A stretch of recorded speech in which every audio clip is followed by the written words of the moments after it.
You are live, ma'am. Is my screen visible? Yes, ma'am. Okay. Good afternoon, everyone. As we were discussing about the advertising in past few classes, and in the latest classes we discussed upon the personal selling. I told you how the advertising and the personal selling are two different concepts, and how you need to pay attention personally in the personal selling, because there you have a face-to-face connection with your customer, and there you can get the feedback at the real time basis. So that is why personal selling, it's something that induces your customer to react immediately, and in the personal selling you can customize your message according to the needs of your customer. So we discussed different attributes, the definitions, objectives, how the personal selling is different from other concepts of promotion mix. We also discussed the difference on the basis of nature, its reach, cost, media, etc. Then we recently discussed the qualities of a good salesperson. Then we discussed almost 25 qualities that are needed to be there into any salesperson. Then we also discussed the ADAS model. In the advertising, we discussed ADA model, that stands for attention, interest, desire and action. But in the selling part, we discussed the ADAS model, that ends with the satisfaction of your customer. So merely the action is not sufficient if you want to have a long-term relationship with your customer. The satisfaction of the customer is the most important thing, and that is why you need to pay close attention to your customer, what do they need, and you also need to focus upon the after sales services, so that that customer would be satisfied and he would be recommending the same product and the same company to others as well.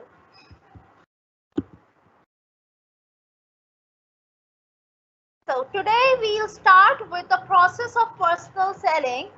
Here we have given some steps you need to follow while going for the personal selling.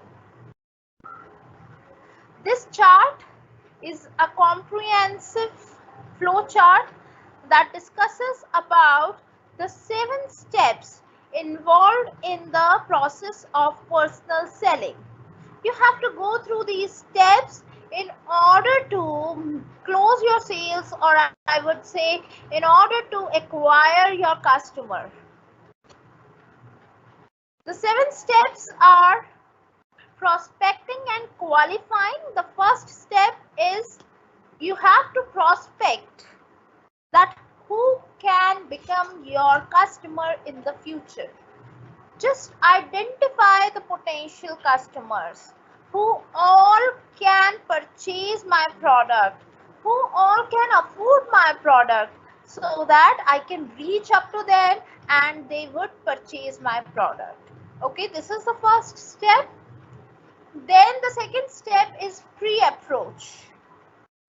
Pre-approach means once you know that, okay, these many people, suppose 100 people in your territory are actually interested in your product, or they can purchase your product in the future, you think so. So just try to pre-approach them. That means you have to collect the information about your customers. What is their purchasing power? How they react? What do they expect from your company? So you have to learn as much as possible about your customer. Then the third step is finally to approach. Approach means you reach to that person and finds out that are they actually interested, and if they are interested, then you start your conversation. This is The third step, approach. Then we have the fourth step, that is presentation and demonstration. Once you have made a relationship with your customer, once you have broken the ice, that means once you have started your conversation, you have to tell the product story and focus on the customer benefits. That, yeah, this is the product, how it is going to be beneficial for you, and then you have to demonstrate the product, that how it works. This is the fourth step. Then in the fifth step, you have to handle the objections. Once you start your conversation, once you start telling benefits about the product to your customer, they would raise questions. Okay, how it works? Would it be durable? Would it be beneficial for me? So there would be a number of questions and objections, and you have to handle them in the fifth step. Finally, when you have handled the objections, once you have answered all the questions raised by your customer, then finally you close it. What does it mean? You finally induce your customer to come into the action, यानी finally purchase करते हैं वो. That is known as the closing. Ask for an order. So आपने देखा होगा जब आप किसी शॉप पर जाते हैं, they ask आप क्रेडिट कार्ड से पेमेंट करेंगे या कैश करेंगे, पैक कर दिया जाए. वो ये सब कुछ क्लोजिंग का पार्ट है कि जब वो ऑर्डर लेने को तैयार है. And finally you have to follow up to ensure customer satisfaction and repeated purchases. So मैंने आपको बताया था, only the action is not required, you have to make your customer loyal to you, ताकि वो बार बार आपसे खरीद सके. And that is why you have to follow up. You have to know that whether they are satisfied with the product or not. So this is the whole process of personal selling. However, I'll be talking about each step one by one again in the later slides. If you have any question right now, you can ask. Otherwise, I'll be discussing all of the points again.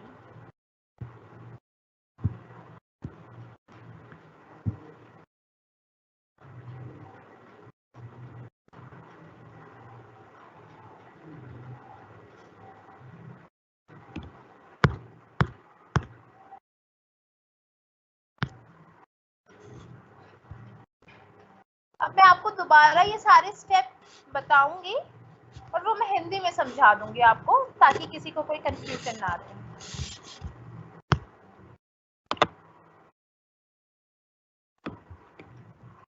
चलिए next slide पे चलते हैं.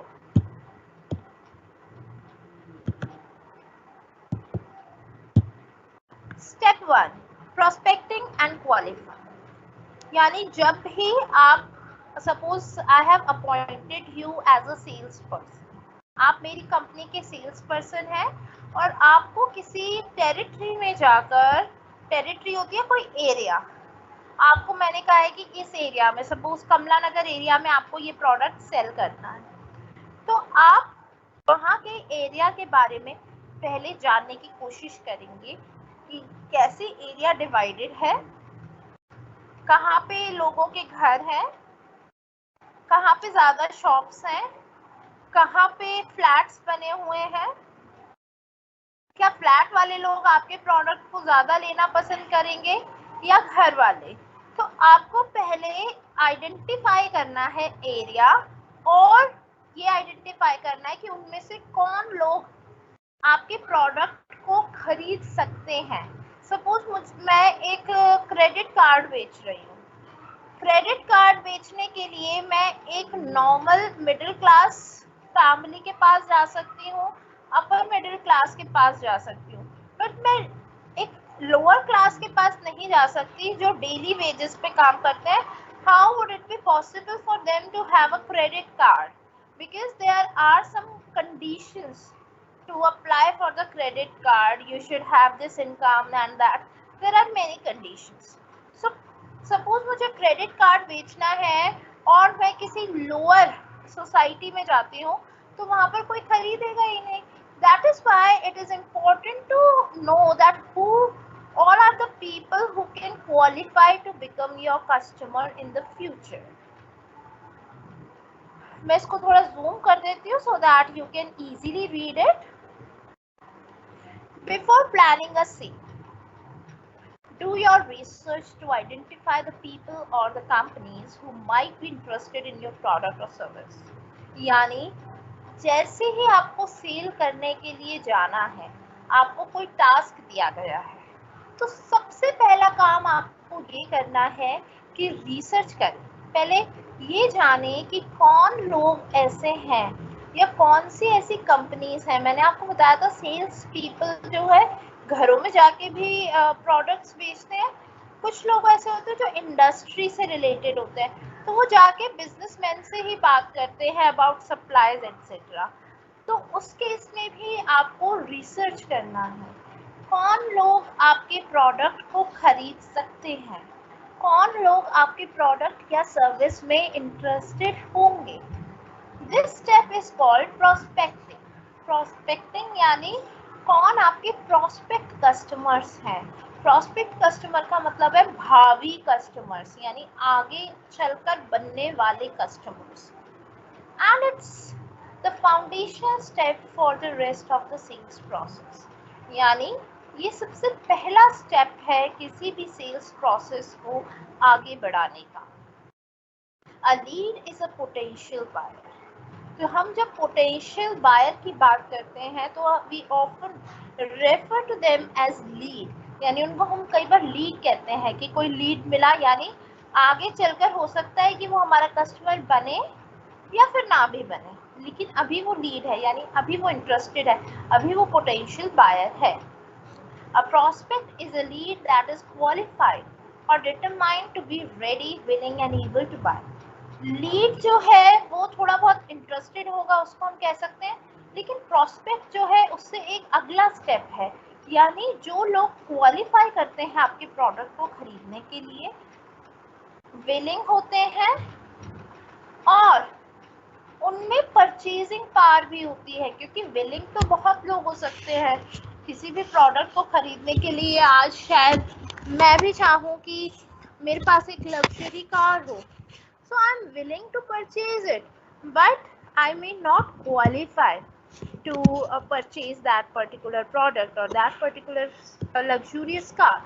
So इसीलिए एक prospect वही होगा जो ready होगा, willing होगा और उसकी ability to pay होगी. The prospecting and qualifying steps relates to the needs awareness step in the buying process. यानी यहाँ पर नीड की अवेयरनेस है कि किन किन लोगों को इस प्रोडक्ट की ज़रूरत है. फर्स्ट स्टेप में आप बस इतना ही करेंगे, prospect and qualifying. Just try to know that who can become your customers in the future. Is there any question from the step 1?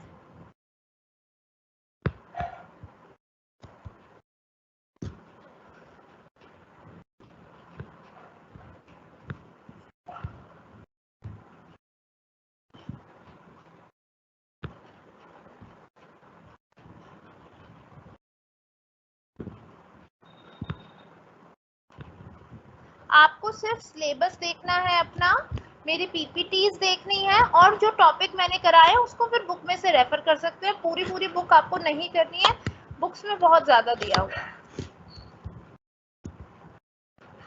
ये पीपीटी मैं सेंड कर चुकी हूँ.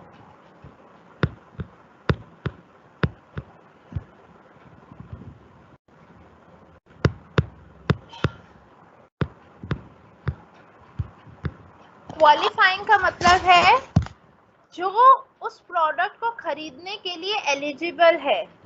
जैसे कि अगर आप इंटरेस्टेड है क्रेडिट कार्ड खरीदने में, मैं क्रेडिट कार्ड बेचने में इंटरेस्टेड हूँ, लेकिन आप कंडीशंस फुलफिल नहीं कर रहे हैं. जैसे या तो मुझे ऐसा चाहिए कि आपकी रेगुलर इनकम आती हो, या आपका कोई बड़ा सा घर हो, या कुछ इस तरीके की कंडीशन हो, आप इस एरिया में रहते हो. आप किसी भी कंडीशन को फुलफिल नहीं कर रहे, तो इसका मतलब you are willing but not qualifying.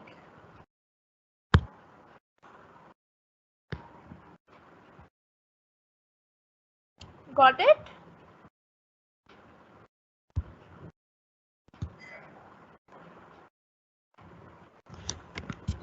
I hope it is clear. इस स्टेप में से किसी को कोई और क्वेश्चन है तो you can ask, otherwise we'll move to the next step.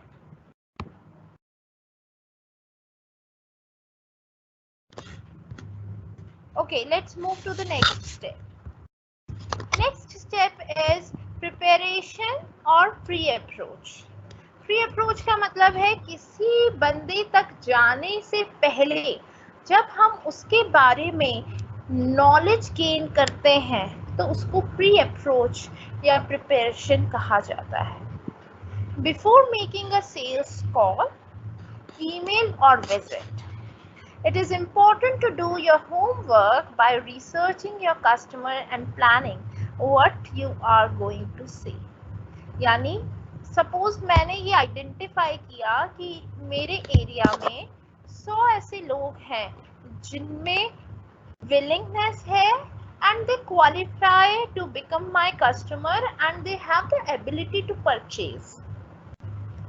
उसके बाद उन 100 लोगों को शॉर्टलिस्ट करके उन तक जाने से पहले या तो मैं कॉल के थ्रू प्रोडक्ट बेच रही हूँ या ईमेल के थ्रू या मैं विजिट कर रही हूँ, ये सब करने से पहले मुझे थोड़ा बहुत होमवर्क करना पड़ता है.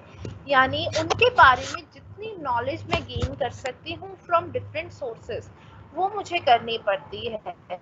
जैसे कि अगर आपको पता है कि 100 लोग क्वालिफाई कर रहे हैं तो मैं एक डेटाबेस निकाल सकती हूँ अबाउट देयर इनकम, अगर ये पॉसिबल है तो, कि उनके घर में कितनी इनकम है या कितने लोग हैं उनके घर में, ताकि जब मैं उनको अप्रोच करूं तो मुझे थोड़ी बहुत नॉलेज हो उनके बारे में.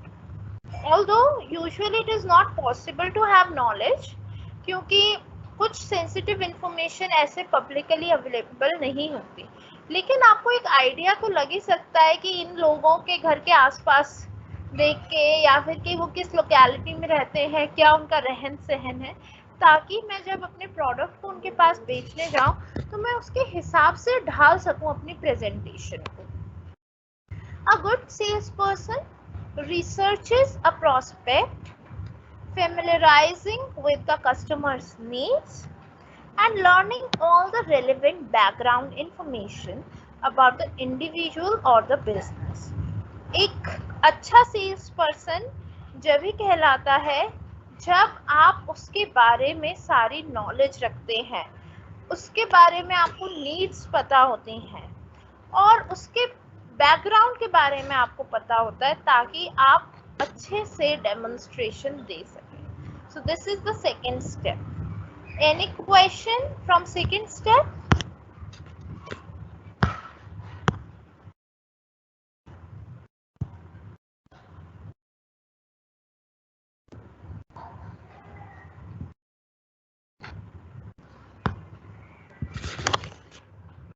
या बताइए, any question?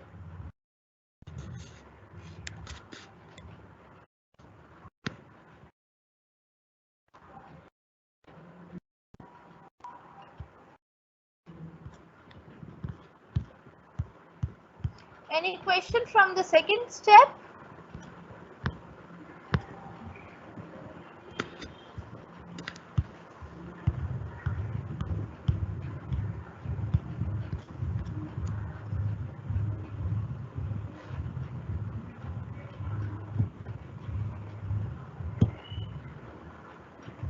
Okay, now let's move to the step 3. Step 3 is approach. This is where you make a first impression. यानी अप्रोच का मतलब है आप फाइनली अब उनके पास जा रहे हैं या फोन कर रहे हैं या ईमेल कर रहे हैं. You do this by introducing yourself, explaining the purpose of the call or the visit, and establishing a rapport with your prospect.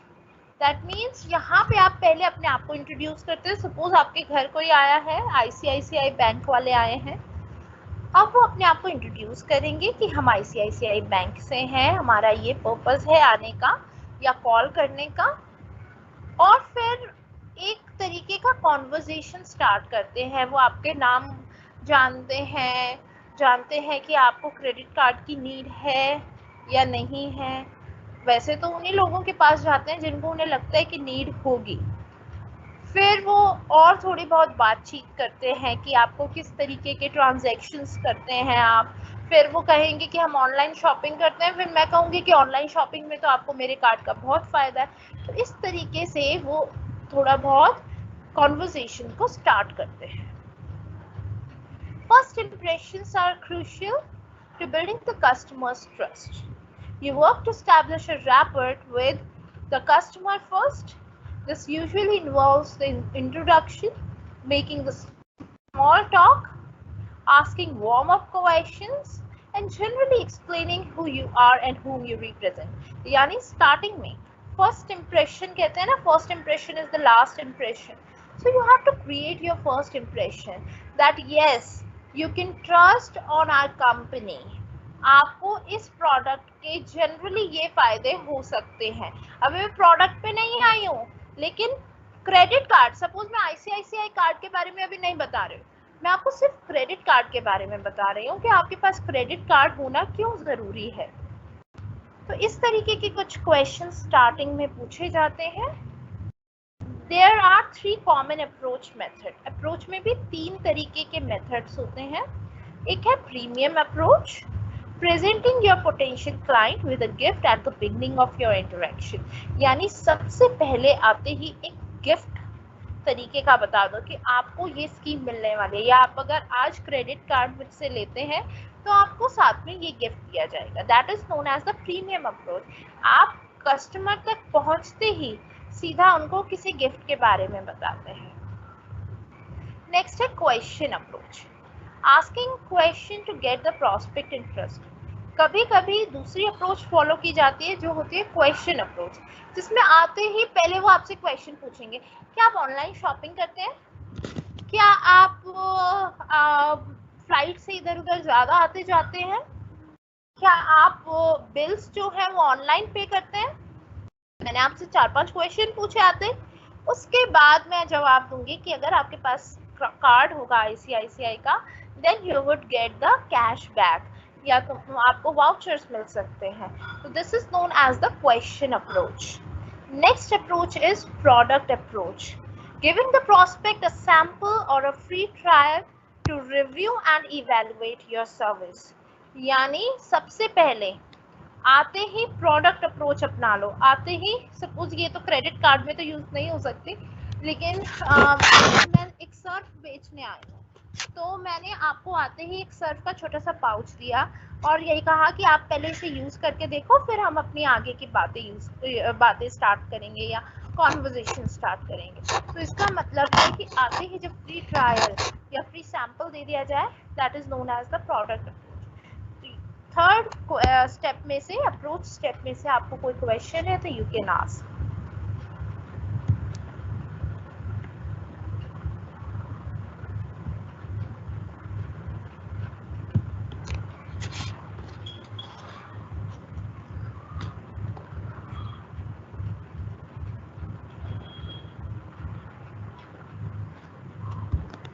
देखिए कुछ क्वेश्चन है।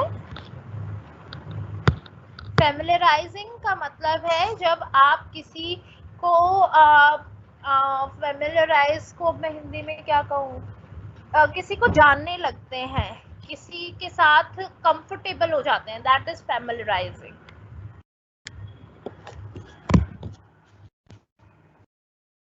नेक्स्ट क्वेश्चन है, ma'am can first step depend upon the product types? Yes, पहला step तो product type पे use होगा ना। अगर क्रेडिट कार्ड है तो मैं किस तरीके की सोसाइटी में जाऊंगी, अगर मुझे सर्फ बेचना है तो मैं किस सोसाइटी में जाऊंगी, अगर मुझे कोई लैपटॉप बेचना है तो कौन ऐसे लोग होंगे जो लैपटॉप खरीदने की परचेजिंग पावर रखते होंगे। तो यस, प्रोडक्ट पे तो डिपेंड करेगा ये आपका पूरा प्रोसेस।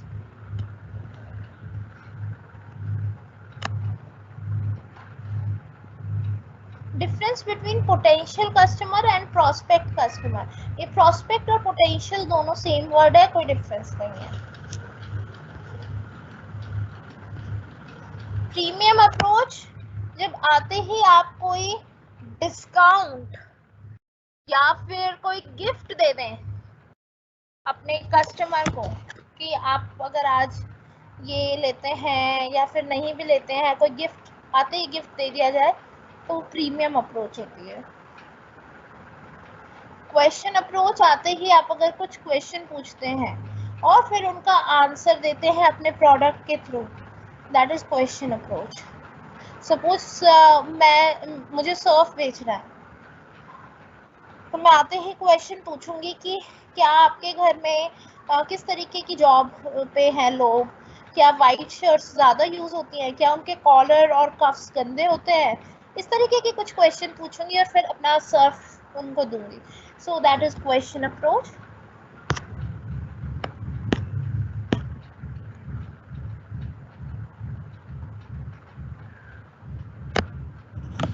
अब मैंने वीडियो बंद कर दी है ताकि आपको पीपीटी सही से दिखाई दे। यहाँ पे एक बच्चा कह रहा है कि वीडियो क्वालिटी बहुत लो आ रही है, पीपीटी भी नहीं दिख रही। बाकी सबको दिख रही है पीपीटी, मैंने जूम भी कर दी है इसीलिए।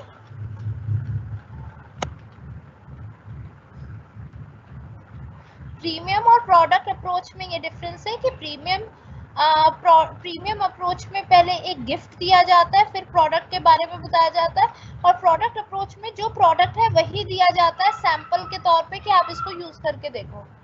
प्रीमियम में वो प्रोडक्ट नहीं दिया जाता, कोई और गिफ्ट वगैरह दिया जाता है साथ में।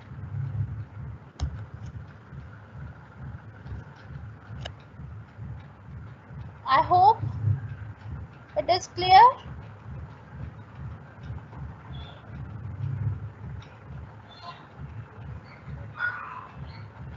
चलिए अब नेक्स्ट स्टेप पे चलते हैं।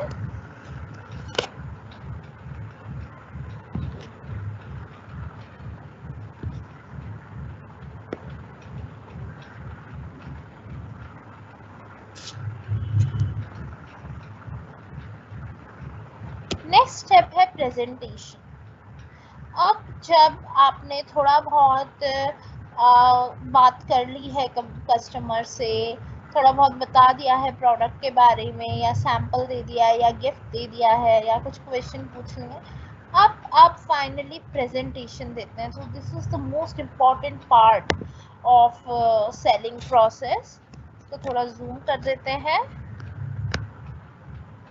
अब जब थोड़ा बहुत बात हो गई है, थोड़ा बहुत इंटरेस्ट आने लगा है कस्टमर को, अब आपको फाइनली प्रोडक्ट के बारे में बताना है कि प्रोडक्ट क्या है, क्यों यूज हो सकता है, क्या उसके बेनिफिट्स हैं, क्या उसके साइड इफेक्ट्स हैं, क्या उसका प्राइस है, कैसे ये दूसरों से बेहतर है। ये सारी चीजें आप प्रेजेंटेशन में बताते हैं। प्रेजेंटेशन एंड डेमोन्स्ट्रेशन में एक डेमो भी देकर बताते हैं कि ये इस तरीके से काम करता है। Your research and presentation pays off during the presentation, sorry, preparation pays off during the presentation। यानी जितना भी आपने रिसर्च किया है कि उस बंदे को क्या पसंद है, क्या नापसंद है, कितने लोग हैं, किस तरीके का रहन सहन, ये सब आपने फर्स्ट स्टेप में किया था रिसर्च में।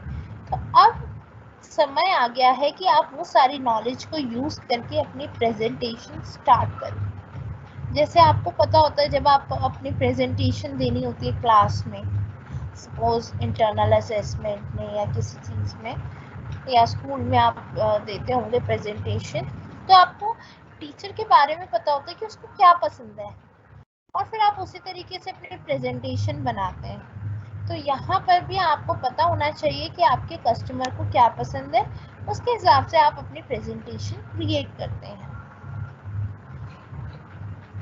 By the time you are ready to present, you will understand that your customer's needs well enough to be sure you are offering a solution to the customer could use.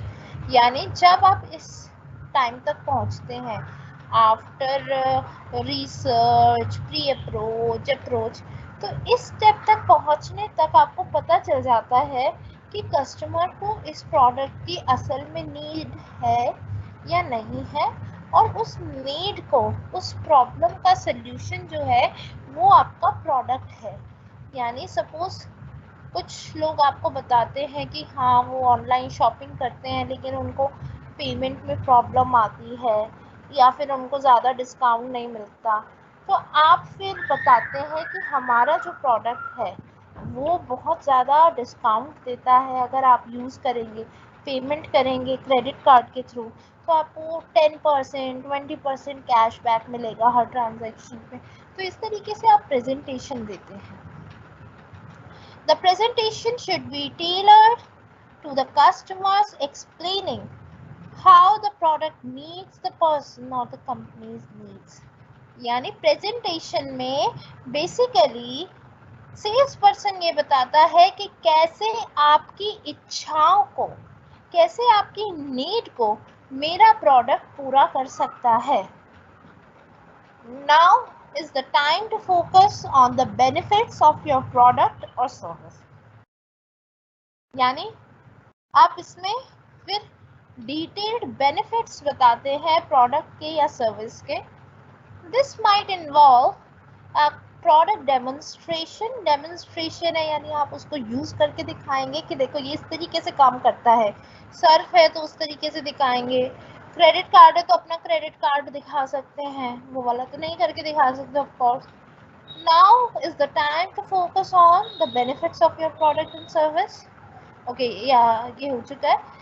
Videos, demonstration videos, PowerPoint presentation, और letting the customer look at और interact with the product, या फिर उनके हाथ में product दे देते हैं कि आप उसको यूज़ करके देख सकते हैं या कैसा लग रहा है आपको ये प्रोडक्ट खरीदना है। तो बेसिकली प्रेजेंटेशन में ये सारी चीज़ें इन्वॉल्व होती हैं।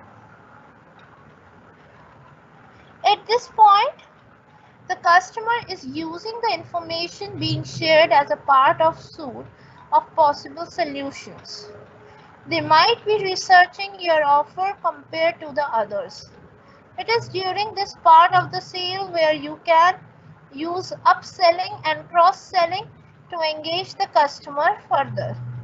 यानी इस point of time पे जो customer है is using the information being shared as a part of the suite of possible solution, यानी जितनी भी इंफॉर्मेशन आपने दी है कस्टमर को, अब वो उस प्रोडक्ट को यूज़ करने में वो इंफॉर्मेशन को यूज़ करेगा।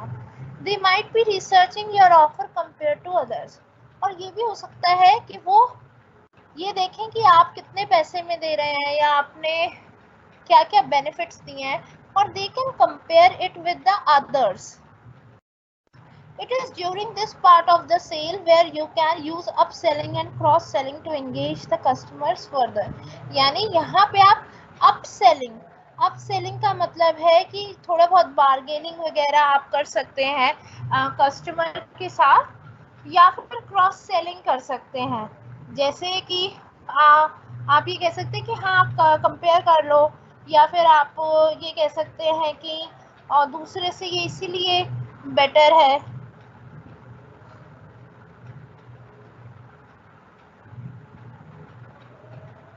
या फिर यहाँ पे आप उससे रिलेटेड कुछ प्रोडक्ट्स क्रॉस सेलिंग में आते हैं, उससे रिलेटेड कुछ प्रोडक्ट्स भी वो खरीद सकते हैं। जैसे कि अगर आप क्रेडिट कार्ड दे रहे हो तो डेबिट कार्ड भी साथ में ऑफर कर सकते हो कि आप अकाउंट खुलवा लो अपना, तो आपको ये फ़ायदे होंगे। तो इस पॉइंट ऑफ टाइम पे यानी प्रेजेंटेशन के टाइम पे आप के हाथ में सारी चीज़ें होती हैं कि आपको कस्टमर को कैसे परस्यू करना है, और आप अप सेलिंग और क्रॉस सेलिंग के टेक्निक्स भी अपना सकते हैं। यानी कुछ ना कुछ ज़्यादा भी उनको हायर एंड प्रोडक्ट, जैसे ICICI के अलग अलग कार्ड्स हैं तो मैं उनको हायर एंड प्रोडक्ट भी दे सकती हूँ अप सेलिंग में, कि या फिर आप दूसरे से कंपेयर कर लो और फिर आप ज़्यादा बेनिफिशियल आपको लग रहा है वो आप मेरा वाला खरीद सकते हो। या फिर क्रॉस सेलिंग में आप ये कह सकते हो कि साथ में कोई कॉम्प्लीमेंट्री प्रोडक्ट मैं आपको दे रही हूँ, जैसे क्रेडिट कार्ड के साथ आपको कुछ और बैंकिंग सर्विसेज मिल जाएंगी, इंटरनेट सर्विसेज मिल जाएंगी, तो ये सारी चीज़ें इस पॉइंट ऑफ टाइम पे की जा सकती हैं।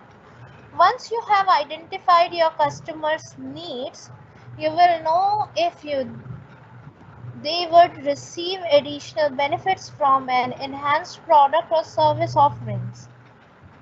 अब आपको जब पता चल गया है कि कस्टमर्स की क्या नीड्स हैं, आप उनको कुछ एडिशनल बेनिफिट्स के बारे में भी बता सकते हो अगर वो सेटिस्फाइड नहीं है। कई बार क्या होता है कि आप कस्टमर को सारे बेनिफिट बता देते हो, उनको कोई अच्छा कुछ लगता नहीं, तो उसमें फिर आप कुछ एडिशनल बेनिफिट भी दे सकते हो कि चलो ठीक है, आपको हम ये सर्विस भी दे देंगे या ये फ्री ऑफ कॉस्ट दे देंगे साथ में। This is upselling. Cross selling is pitching additional products that relate, ये मैं आपको बता चुकी हूँ। Never try to sell your customers something they don't need. They may well lose the trust or confidence in you. तो कभी भी ऐसी चीज कस्टमर्स को नहीं बेचनी चाहिए जिसकी उन्हें नीड नहीं है, अदरवाइज उनका ट्रस्ट आप पे से हट जाएगा और वो आगे से कभी भी आपकी कंपनी के साथ इंटरैक्ट करना नहीं चाहेंगे। तो हमेशा try to be genuine to your customer. So this is the fourth step, presentation. एक बार पढ़ लो ये, और फिर कोई क्वेश्चन है तो यू कैन आस्क।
आज आपकी लास्ट क्लास है ये, तो लास्ट क्लास है तो इसीलिए एंड में मैं आपको 10 मिनट्स दूंगी। उस वक्त मैं आपके साथ दोबारा सारी पीपीटी शेयर करूंगी, और अगर हमें टाइम मिलेगा तो हम एक दो बीकॉम ऑनर्स के क्वेश्चन पेपर है मेरे पास, वो भी हम डिस्कस कर सकते हैं कि किस तरीके के क्वेश्चन आते हैं। बट वो ऑनलाइन है, ऑफलाइन मेरे पास अभी है नहीं। ऑनलाइन में थोड़ा सा कंसेप्ट अलग था जिसमें ज़्यादा एप्लीकेशन बेस्ड आते थे, अगर आपके ऑफलाइन होंगे तो थोड़े इजी क्वेश्चन आएंगे।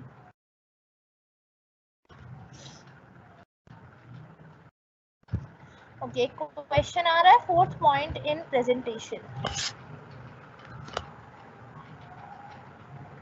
फोर्थ पॉइंट है, once you have identified your customer need, you will know if they would receive additional benefits from an enhanced product or service offering. यानी जब आप एक बार आइडेंटिफाई कर चुके हो अपने कस्टमर की नीड, तो आपको पता चलेगा कि उनको कुछ एडिशनल बेनिफिट देने की ज़रूरत है या नहीं है। अगर आप कुछ एडिशनल बेनिफिट्स के बारे में बताते हैं, सपोज मैंने आपको पहले नॉर्मल आईसीआईसीआई का सिल्वर कार्ड बताया था, अब मैं आपको गोल्ड कार्ड भी बताऊंगी आपकी नीड्स को जान के। जैसे आपने कहा कि मुझे तो महीने में एक बार ट्रैवल करना पड़ता है फ्लाइट में, तो मैं कहूँगी कि ये सर्विस जो है वो सिल्वर कार्ड में अवेलेबल नहीं है, लेकिन अगर आप गोल्ड कार्ड लेते हैं ICICI का तो वो थोड़ा महंगा पड़ेगा, लेकिन आपको ये सारी सर्विसेज उसमें ये बेनिफिट्स मिल जाएंगे। तो जब मैं आपको कुछ और एडिशनल बेनिफिट वाला प्रोडक्ट बताती हूँ जो थोड़ा सा महंगा है, वो अपसेलिंग कहलाता है। क्रॉस सेलिंग में जब मैं आपको कोई कॉम्प्लीमेंट्री प्रोडक्ट देने की बात करती हूँ कि आप कहते हैं कि चलो क्रेडिट कार्ड ले लेंगे, लेकिन मेरा अकाउंट तो है नहीं ICICI में, तो मुझे प्रॉब्लम आएगी। तो मैं कहूँगी कि फिर आप ना एक अकाउंट भी खुलवा लो जिससे आपको डेबिट कार्ड भी मिल जाए और ये बेनिफिट्स आपको मिल जाएंगे। तो वो होती है क्रॉस सेलिंग।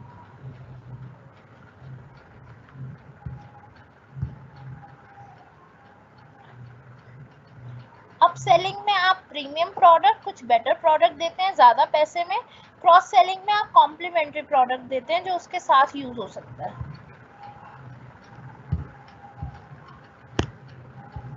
नहीं, आज लास्ट क्लास है आपकी,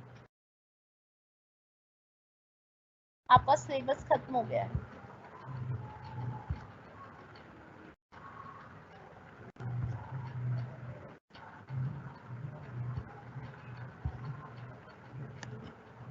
या आई नो 5 अप्रैल को है, लेकिन आज आपका सिलेबस खत्म हो जाएगा तो फिर कोई मतलब नहीं है एक और क्लास का।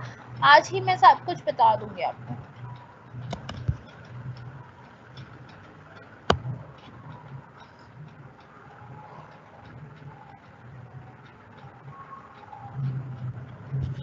चलिए नेक्स्ट स्लाइड पे चलते हैं।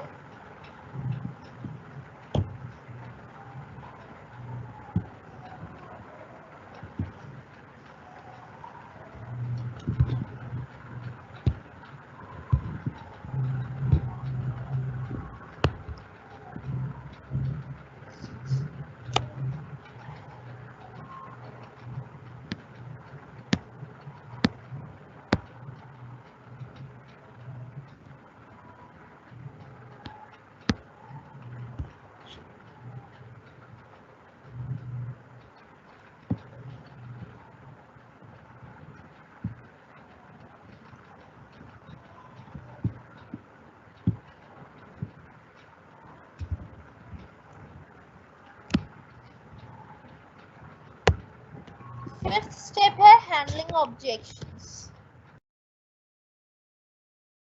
After you have made your sales presentation, जब किसी चीज की प्रेजेंटेशन दी जाती है तो कस्टमर ध्यान से सुनता है, जब तक तो कोई क्वेश्चन नहीं पूछता। लेकिन जब एक बार प्रेजेंटेशन कंप्लीट हो जाती है तो उसके बाद ऑफ कोर्स कुछ क्वेश्चंस माइंड में आते हैं। जैसे मैं आपको कोई टॉपिक पढ़ाती हूँ तो उसके बाद आपके माइंड में भी क्वेश्चंस आते हैं। इसी तरीके से कस्टमर्स जो है वो कुछ ऑब्जेक्शंस उठाते हैं कि आपने ये बोला, ये तो ऐसे नहीं होना चाहिए, ये तो हमें सूट नहीं करेगा। So it's natural to have some doubts and hesitations and some concerns, और इनको हम objections कहते हैं। Good sales people look at the objections as an opportunity to further understand and respond to the customer needs। यानी जो एक अच्छा salesman होगा वो ऑब्जेक्शन से भागेगा नहीं, बल्कि वो और एनकरेज करेगा कि अगर आपको कस्टमर को कोई भी क्वेश्चन है उसके बारे में तो वो अभी के अभी क्लियर कर ले। कोई भी क्वेरी है, कोई भी ऑब्जेक्शन है तो वो उसको उठाए ताकि वो उसको अच्छे से एक्सप्लेन कर सके। सिमिलरली अगर आप यहाँ पे क्वेश्चन नहीं पूछेंगे, मैं बार बार आपको कहती हूँ कि इसमें कोई क्वेश्चन है या नहीं, तो अगर आप क्वेश्चन नहीं पूछेंगे तो वो हमेशा के लिए आपका डाउट रह जाएगा और फिर हो सकता है आप इंटरेस्टेड ना रहें क्लास में। That is why I ask you again and again for the questions, ताकि मैं और अच्छे से और सिंपल लैंग्वेज में आपको समझा सकूं। तो सिमिलरली एक अच्छा सेल्स पर्सन वही होता है जो ऑब्जेक्शंस चाहता है कि ऑब्जेक्शंस आए ताकि वो प्रोडक्ट के बारे में अच्छे से समझा सके। और ऑब्जेक्शंस का एक और फायदा है, इससे पता चलता है कि सामने वाला इंटरेस्टेड है आपके प्रोडक्ट में। जिसको कोई ऑब्जेक्शंस नहीं होंगे वो लास्ट में मना कर देगा कि मुझे ये प्रोडक्ट नहीं खरीदना। तो इसीलिए objections are good and you should be able to handle the objections. Be prepared and use some of the following ideas. तो यहाँ पे हमने कुछ ideas दिए हैं ताकि आप objections को handle कर सकें. Recognize your customers' comments by acknowledging their views and then responding with the solutions. यानी आपको you have to recognize the consumers comments, यानी जो वो कह रहे हैं उसको कान से टालनी नहीं है बात, बल्कि आपको उनके क्वेश्चंस को रिकग्नाइज करना है कि हाँ आपने बहुत वैलिड क्वेश्चन किया है और फिर उसके क्वेश्चन पे सल्यूशन देने की कोशिश करनी चाहिए। नेक्स्ट है ask questions about their views to find ways to address them. अगर वो सामने से क्वेश्चन नहीं पूछ रहे हैं किसी भी कारणवश, तो आपको खुद से आगे से पूछना है कि आपके क्या व्यूज हैं इस प्रोडक्ट को लेकर और फिर उन व्यूज को एड्रेस करने की कोशिश करो। कुछ कस्टमर्स हेजिटेट करते हैं पूछने में, कुछ कस्टमर्स पूछना नहीं चाहते, तो उनको एनकरेज करना पड़ता है कि अगर आपके मन में कोई भी इस तरीके की दुविधा है, क्वेश्चन है, तो आप प्लीज पूछिए। Restate the customer's objection by saying it loud. You can reduce its impact. यानी अगर सामने से कोई क्वेश्चन आया है तो उसको दोबारा रिपीट करो, उस ऑब्जेक्शन को तेज से बोलो ताकि उसका इम्पैक्ट थोड़ा कम हो सके और आप कॉन्फिडेंट रहें उस क्वेश्चन के आंसर को देने में। Ideally, you will be prepared for what customers will say and be ready to respond.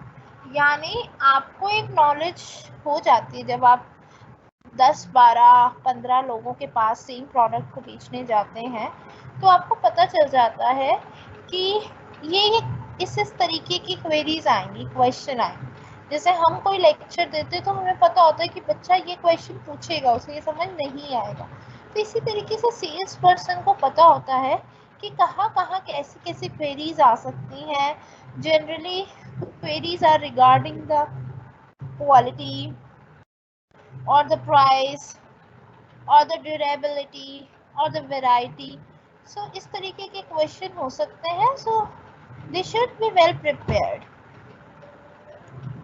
For example, suppose एक ऑब्जेक्शन आया है कस्टमर की तरफ से, sorry I don't have the time today. अब सामने वाले ने टालने के लिए कहा कि आज मेरे पास टाइम नहीं है, तो रिस्पॉन्स क्या होना चाहिए? No problem, I am more than happy to book you a 10-minute meeting later in the week. यानी हम कोई और मीटिंग फिक्स कर सकते हैं इसी वीक में बाद में। यानी आपने ये नहीं कहना है कि चलो आज टाइम नहीं है तो छोड़ो, नहीं, you can ask for another time to your customers. So that is how you need to respond. This is the 5th step. If you have any question, you can ask.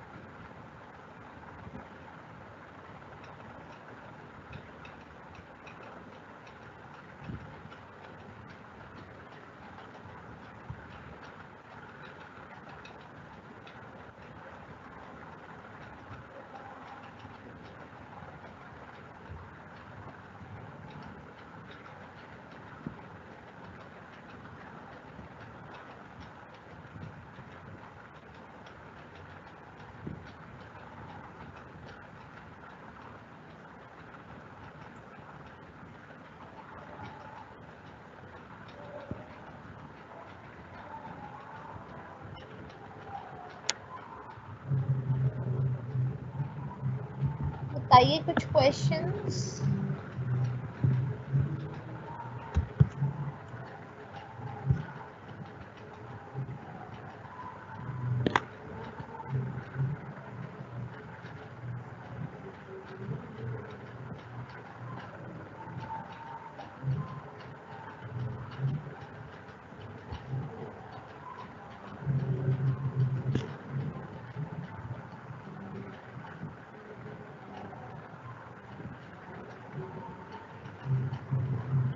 एक question आ रहा है कि how do they get to know about our number and details. Yes, it is illegal, but it is not easy to find out कि आपका number किसने leak किया है. तो जब आपको पता ही नहीं होगा तो आप स्यू कैसे करेंगे?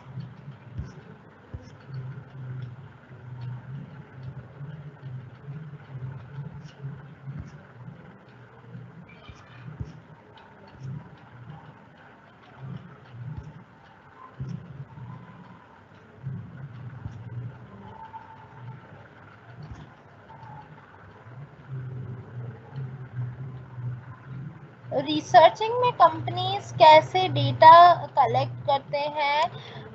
यूजुअली वो आसपास होते हैं तो उनको पता होता है कि भाई आपका रहन सहन कैसा है, आपकी क्या किस तरीके की इनकम हो रही है, कैसे घर में रहते हैं, कितने फैमिली मेम्बर्स हैं.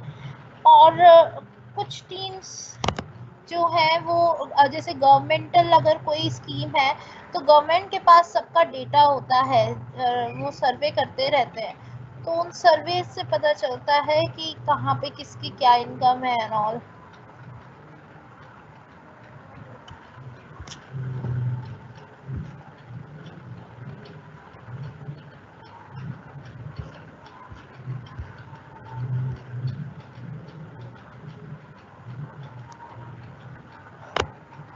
Advertising is a paid form of promotion. Publicity is a non-paid form of promotion. Advertising में टेलीविजन या किसी मीडिया के थ्रू एडवर्टाइजर जो होता है वो आइडेंटिफाइड स्पॉन्सर होता है, वो उसके बारे में बताता है. पब्लिसिटी में आइडेंटिफाइड स्पॉन्सर नहीं होता और बिना पैसे के बस वर्ड ऑफ माउथ पे काम किया जाता है.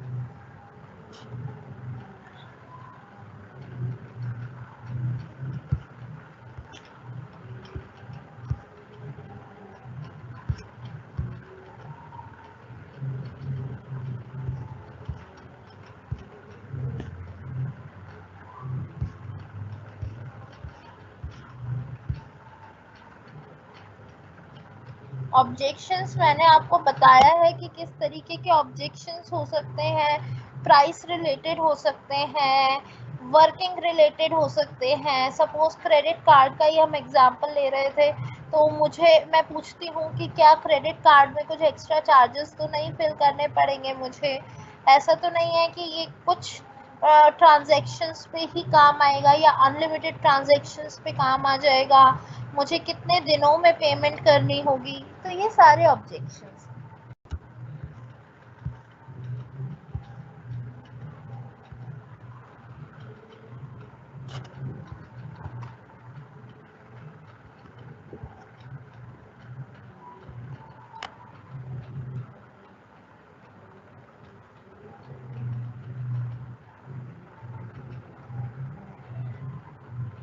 Sponsoring is paid.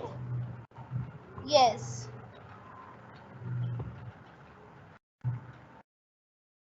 आप उसमें कस्टमर से पैसे नहीं लेते हैं, लेकिन किसी इवेंट को स्पॉन्सर करते हैं और उसमें अपने प्रोडक्ट की एडवर्टीजमेंट करते हैं फ्री में, लेकिन वहाँ जाने के लिए आपको थोड़ा बहुत पैसा भरना पड़ता है अपनी प्रेजेंस के लिए. किसी इवेंट को स्पॉन्सर करना है तो आपको.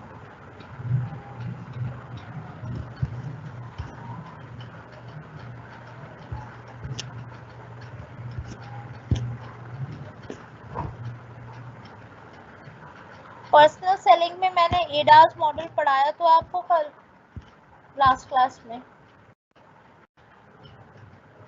रीस्टेट द कस्टमर ऑब्जेक्शन, यानी सपोज कोई धीरे धीरे आपके सामने कस्टमर कह रहा है कि प्राइस बहुत ज्यादा, तो उसको दोबारा बोलो क्या प्राइस ज्यादा है? नहीं, प्राइस ज्यादा नहीं है क्योंकि हम ये सारे बेनिफिट्स दे रहे हैं.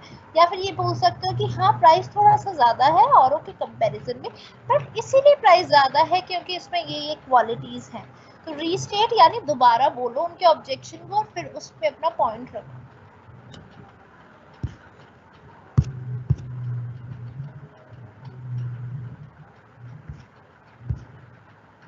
आपका सारा सिलेबस कंप्लीट हो गया है, बस नेक्स्ट 15-20 मिनट्स में आपका पूरा सिलेबस हो जाएगा.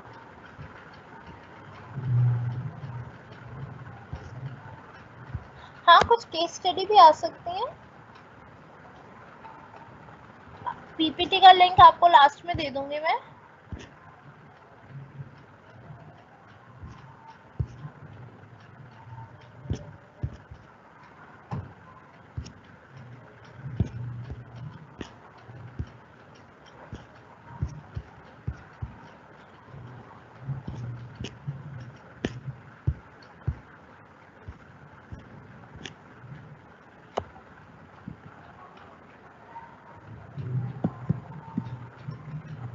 चलिए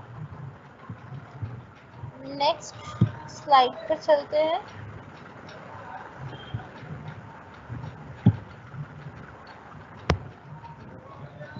ये देखिए, इसमें हमने कुछ ऑब्जेक्शंस की बात की है।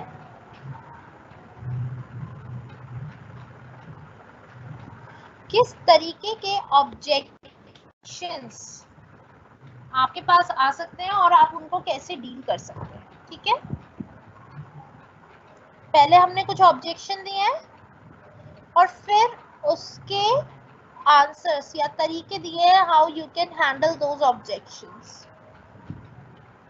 कुछ ऑब्जेक्शंस हैं, कॉन्ट्रैक्ट विद अनदर कंपनी, यानी सपोज आईसीआईसीआई बैंक के क्रेडिट कार्ड को मैं बेचने आई हूँ, but you already have HDFC credit card, यानी ऑलरेडी किसी और कंपनी के साथ कॉन्ट्रैक्ट है आपका, या फिर आपने किसी और कंपनी का प्रोडक्ट ले रखा है, तो उसमें आपको कैसे हैंडल करना ऑब्जेक्शन को। You can go for the competitor comparison. तो आप एचडीएफसी से कंपेयर करके बताएंगे कि देखो इसमें तो इतने कम बेनिफिट्स हैं, ये भी नहीं है फायदा, फीस भी ज़्यादा है। इस तरीके से कंपैरिजन करके बताएंगे so that they can switch to your product. Second objection है कॉस्ट। कभी कभी लगता है कि महंगा है प्रोडक्ट, अब उसके ऑब्जेक्शन को आपको कैसे हैंडल करना है। एक तो आप कंपेटिटर से कंपैरिजन कर सकते हैं कि मैम महंगा नहीं है ये। If you would compare the same card with HDFC, they are charging 1000 rupees per annum and we are just charging 500 rupees per annum। Competitor का कंपैरिजन कर दो या फिर फ्री ट्रायल दे दो। फ्री ट्रायल का मतलब है कि ठीक है, अगर आपको महंगा लग रहा है तो आप 15 डेज के लिए यूज करके देखो, खरीदो मत, ट्राई कर लो, अगर नहीं अच्छा लगता है तो पे मत करना, सर्विसेज को वो कर देना, डीएक्टिवेट कर देना। तो इसीलिए फ्री ट्रायल भी हम दे सकते हैं कभी कभी, ताकि लोगों को वो यूज करके अच्छा लगे और फिर वो बाद में उसे परचेज कर ले। थर्ड तरीका है केस स्टडी का। केस स्टडी मेथड से जैसे आप किसी का केस बता सकते हैं कि ठीक है इसका प्राइस ज़्यादा है, कॉस्ट ज़्यादा है, लेकिन इस कंपनी ने ये यूज़ किया तो इतने फ़ायदे हुए, या इस बंदे ने यूज़ किया तो उसको इतने फ़ायदे हुए। तो जब आप केस स्टडी मेथड यूज़ करते हैं तो भी लोग प्राइस के लिए कन्विंस हो जाते हैं। नेक्स्ट है fear of change. Product statistics. कभी कभी क्या होता है कि लोगों को लगता है कि ये प्रोडक्ट चेंज हो जाएगा, या ये प्रोडक्ट जिस तरीके से दिखा रहे हैं उस तरीके का नहीं है। तो उसके ऑब्जेक्शन को कैसे आपको उस फियर को कैसे हटाना है, उस डर को कैसे हटाना है। एक तो है प्रोडक्ट स्टैटिस्टिक्स। पहले तो प्रोडक्ट के बारे में स्टैटिस्टिक्स बताएं। सपोज मैंने आईसीआईसीआई बैंक का क्रेडिट कार्ड देना है, तो मैं आपको बताऊंगी कि इतने लोग इसे यूज कर रहे हैं, इतने रुपए का फायदा हुआ है सालाना लोगों को। स्टैटिस्टिक्स बताऊंगी प्रोडक्ट से रिलेटेड, ताकि वो अपना माइंड चेंज ना करें या उनको डर ना हो कि बाद में टर्म्स एंड कंडीशंस चेंज हो जाएंगी। या फिर अगेन केस स्टडी बता सकते हैं। नेक्स्ट है रिक्वायर्ड फीचर्स। कभी कभी ऑब्जेक्शंस में कुछ फीचर्स के बारे में पूछते हैं कि आप अच्छा ये बताइए ये ऐसे भी कर सकता है या नहीं, ये इसलिए यूज़ हो सकता है या नहीं। तो उसमें आपको कैसे हैंडल करना है।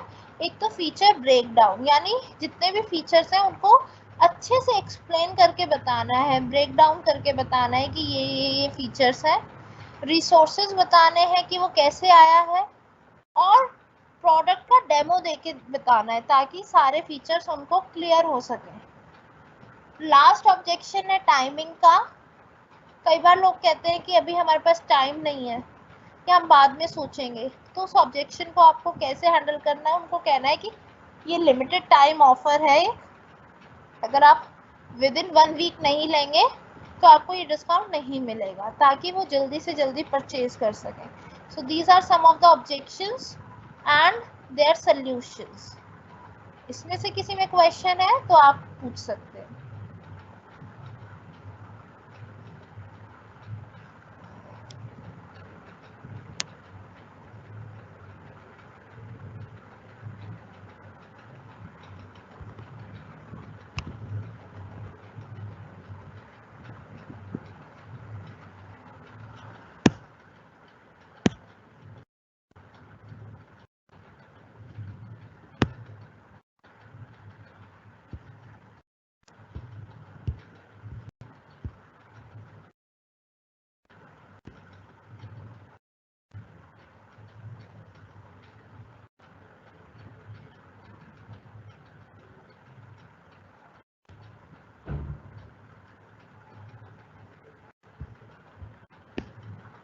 पर्सनल सेलिंग, एक क्वेश्चन आया है, पर्सनल सेलिंग, सेल्समैनशिप या फिर एडवर्टाइजिंग में से कौन सा मेथड कंपनी को ज़्यादा कस्टमर्स बना कर देता है? तो एडवर्टाइजिंग में आप ज़्यादा कस्टमर्स तक पहुंच सकते हैं, लेकिन उसकी इंटेंसिटी और पावर कम होती है। पर्सनल सेलिंग में इंटेंसिटी ज़्यादा होती है लेकिन आप कम कस्टमर तक पहुंचते हैं।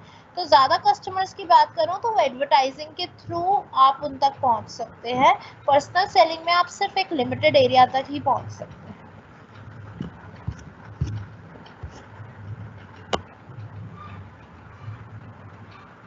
प्रोडक्ट स्टैटिस्टिक्स यानी प्रोडक्ट के बारे में कुछ आंकड़े, जैसे कि ये इतने लोगों ने खरीदा है, इतनी पॉपुलैरिटी है, इतने दिन काम करता है ये, तो वो है प्रोडक्ट स्टैटिस्टिक्स।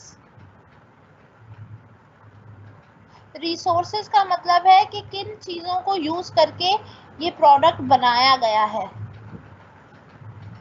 सपोज आप प्रोडक्ट के फीचर्स पूछ रहे हैं, कोई सोप है, तो मैं आपको बताऊंगी कि ये इतना, इसमें मिल्क यूज हुआ है, इतना मॉइस्चराइजर, इसीलिए it is gentle for your skin.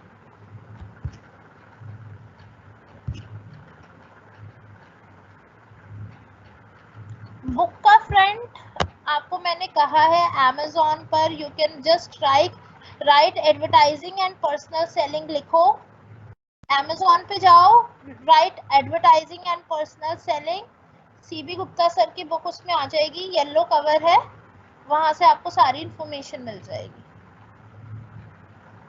कहो तो मैं लिंक पेस्ट कर दूं बुक का। चलो मैं लिंक दे दूंगी तुम्हें Amazon का।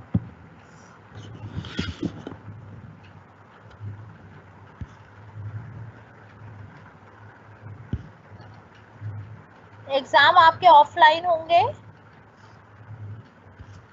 कल ही एक नोटिस आया है जिसमें ऑफलाइन एग्जाम के बारे में आया है।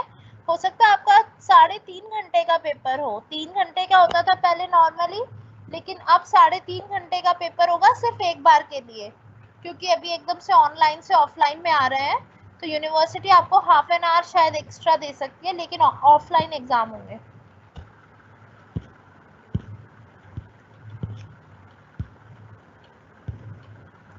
फीचर ब्रेकडाउन यानी एक एक फीचर को अच्छे से समझाना। चलिए,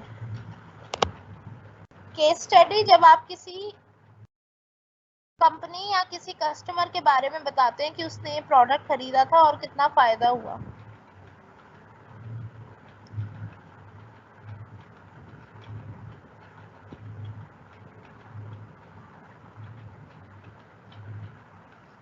फियर ऑफ चेंज में केस स्टडी कई बार अपना ही एक्सपीरियंस सेल्समैन को बताना पड़ता है कि मैम मैं 10 सालों से यूज़ कर रहा हूँ, कोई चेंज नहीं आया है इसमें और सर्विसेज बेटर ही हुई हैं, डिस्काउंट ज़्यादा मिला है, ऐसे बाद में कोई चार्जेस नहीं लगाए गए हैं, तो वो अपना भी केस स्टडी के हिसाब से बता सकता है या किसी और का भी।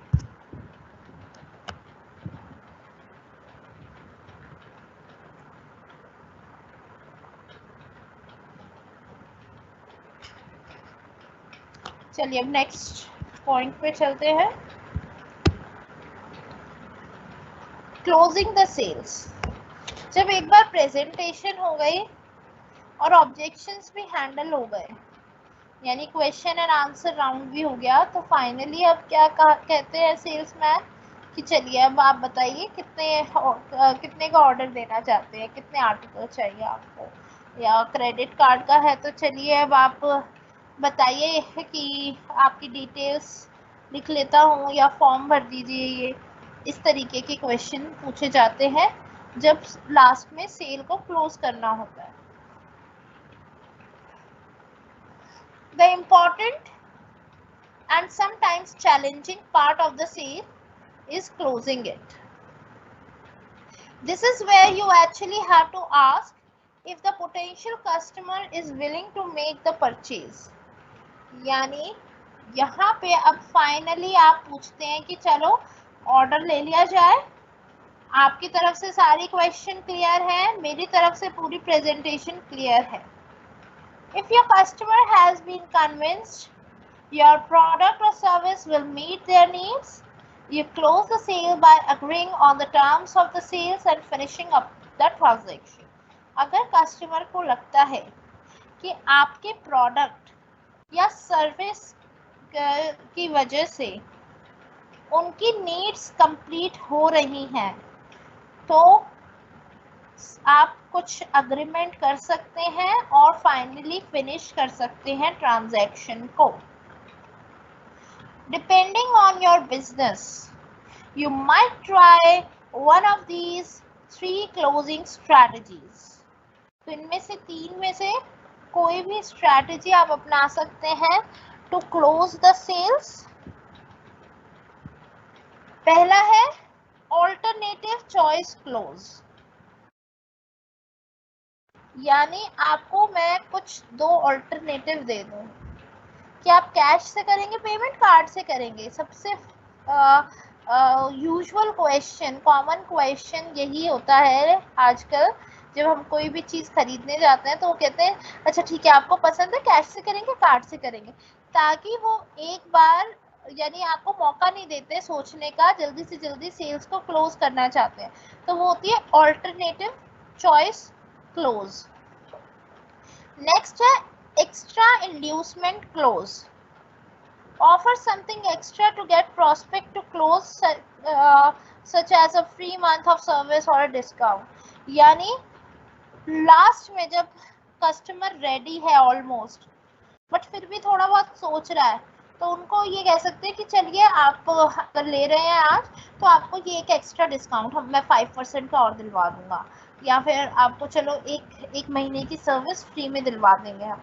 तो वो है एक्स्ट्रा इंड्यूसमेंट क्लोज, जो आप लास्ट में एक और एक्स्ट्रा ऑफर दे देते हैं ताकि जल्दी से इंसान परचेज कर ले। और थर्ड है standing room only close. Create urgency bye expressing time is of the essence, यानी कुछ आपने देखा होगा ना कि जल्दी जल्दी मचाते हैं कि मैम आप जल्दी लीजिए क्योंकि बाकी के कस्टमर भी वेट कर रहे हैं, या फिर ये सिर्फ एक ही प्रोडक्ट है आपको लेना है तो बताइए नहीं तो और कोई भी मंगवा रहा है। तो इस तरीके से अर्जेंसी क्रिएट कर दो कस्टमर के माइंड में ताकि वो जल्दी से जल्दी परचेज कर सके। तो इसका एक एग्जाम्पल है कि वो कई बार कहते हैं कि अच्छा आपने आज नहीं खरीदा या इस मंथ नहीं खरीदा तो नेक्स्ट मंथ से प्राइसेस बढ़ सकते हैं, या फिर हमें सिर्फ 6 सीट्स बची हैं किसी में एनरोल करना है तो आपको, ताकि आप जल्दी से जल्दी क्लोज कर सकें। So that is standing room only close. एक बार पढ़ लो, कोई क्वेश्चन है तो पूछो।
ऑल्टरनेटिव चॉइस क्लोज, जब मैं आपको दो चॉइस दूं कि इसमें से आप एक चूज कर लीजिए परचेज करने के लिए, जैसे कि आप क्रेडिट से पेमेंट कर लो या कार्ड से कर लो। क्रेडिट से करोगे तो 5% का और डिस्काउंट मिल जाएगा। तो इस तरीके से जब मैं आपको दो ही ऑप्शन देती हूँ ताकि जल्दी से क्लोज कर सके, that is alternative choice close.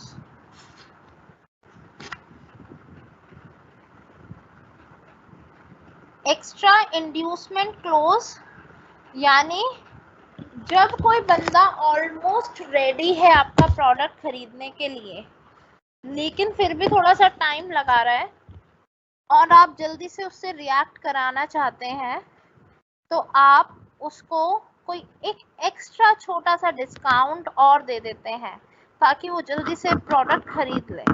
That is extra inducement close. Standing room only close, मतलब आप कोई अर्जेंसी क्रिएट करते हैं। सपोज मैं कहती हूँ कि आपको एसओएल में कंपटीशन में पार्ट लेना है और सिर्फ हमारे पास 20 सीट है, तो आप जल्दी से जल्दी उसके लिए रजिस्टर करते हैं। That is standing room only close.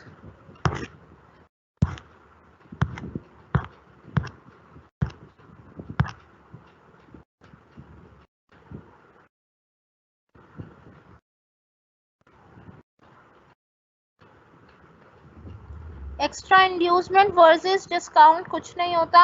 Extra inducement में आप डिस्काउंट भी दे सकते हो, कोई और गुडी भी दे सकते हो, या फिर आप कुछ एक्स्ट्रा सब्सक्रिप्शन भी दे सकते हो।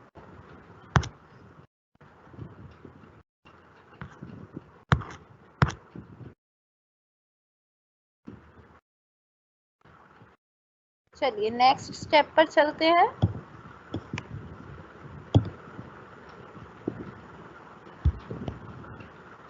This is follow up. Okay, so you have made the sale. अब एक्शन पार्ट में, लास्ट वाले पार्ट में, क्लोज में प्रोडक्ट बिक चुका है। अब उसके बाद आपको क्या करना है? अभी आपका काम खत्म नहीं हुआ है कि प्रोडक्ट बेच दिया तो आपका काम खत्म हो गया। So you have made the sale. While it might seem like you have accomplished your goal, the customer journey continues. यानी आपको देखकर ये लग सकता है कि आपका काम खत्म हो गया है, कस्टमर जर्नी फिर भी चलती रहती है। Follow-up is an important part of assuring customer satisfaction, retaining customers and prospecting for the new customers. यानी फॉलो अप करना बहुत जरूरी है। यानी उसके बाद आप पूछ सकते हैं कुछ दिनों बाद, 10-15 दिन बाद, कि आपका प्रोडक्ट सही चल रहा है, आपको कोई दिक्कत तो नहीं आ रही, कोई क्वेरी तो नहीं आ रही, ताकि उससे आपका कस्टमर का सेटिस्फेक्शन बढ़े, उसका ट्रस्ट बढ़े आपकी कंपनी में, कस्टमर्स रिटेन रहे, यानी उनको नेक्स्ट टाइम भी अगर उस तरीके की सर्विस चाहिए होगी, सपोज एक हस्बैंड ने क्रेडिट कार्ड लिया है, नेक्स्ट टाइम वाइफ के लिए चाहिए होगा तो भी वो आप ही को कांटेक्ट करेंगे। तो कस्टमर रिटेंशन में हेल्प मिलती है। और प्रोस्पेक्टिंग फॉर न्यू कस्टमर्स, यानी जब हम नए कस्टमर्स एक्वायर करना चाहते हैं तो उसमें भी हेल्प मिलती है कि क्या क्या लोगों की क्वेरी आती है और क्या क्या उनकी एक्सपेक्टेशन होती है, कैसे वो सेटिस्फाई होते हैं। इस इंफॉर्मेशन को यूज करके मैं नेक्स्ट न्यू कस्टमर को प्रोस्पेक्ट कर सकती हूँ। This might mean sending a thank you note, calling the customer to make sure the product was received in satisfactory condition, or checking in to make sure a service has met the customer's expectation. यानी या तो हम उसको कोई thank you का note भेज सकते हैं, या फिर उनको कॉल करके पूछ सकते हैं कि सही चल रहा है प्रोडक्ट, या फिर हम उनसे चेक कर सकते हैं कि सर्विस जो है वो कस्टमर के एक्सपेक्टेशन के अकॉर्डिंग दी गई है या नहीं दी गई है। जैसे जब हम कार सर्विस कराते हैं तो उसके बाद हमें कॉल आता है कि सेटिस्फैक्ट्री हुई है सर्विस या नहीं हुई है, आप प्लीज़ स्टार्स दीजिए या रेटिंग दीजिए। सो इस तरीके का फॉलो अप करना ज़रूरी होता है ताकि आपको कस्टमर सेटिस्फैक्शन के बारे में पता चल सके। And this is the last step of personal selling. कोई क्वेश्चन?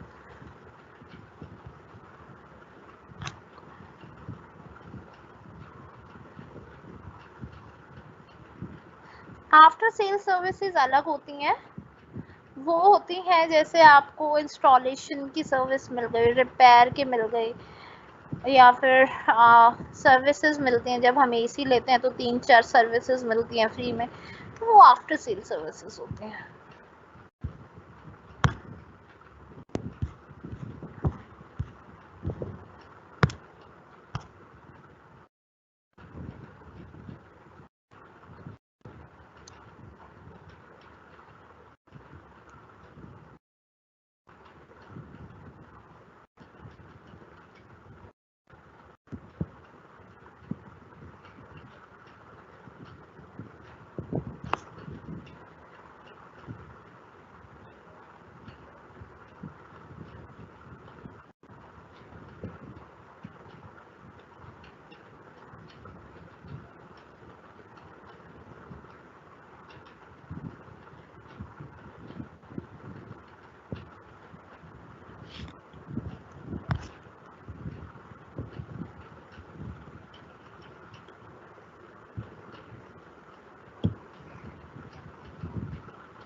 चलिए मैं आपको एक वीडियो दिखाती हूँ।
एक क्वेरी आ रही है कि टाइप्स ऑफ एडवर्टाइजिंग में क्या लिखना है। तो टाइप्स ऑफ एडवर्टाइजिंग में आप प्रिंट एडवर्टाइजिंग, इलेक्ट्रॉनिक एडवर्टाइजिंग, ये सब लिख सकते हैं।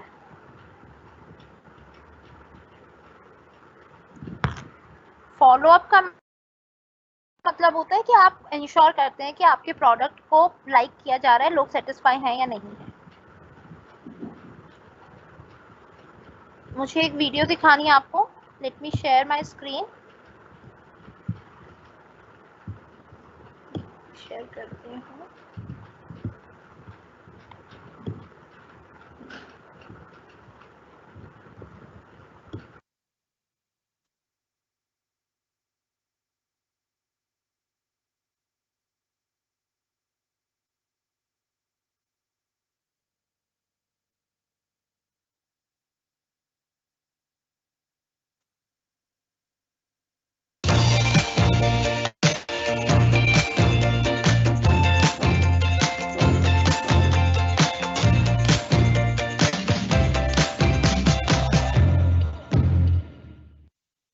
Is the Canada PR on your wish list? Canada is looking forward to welcome.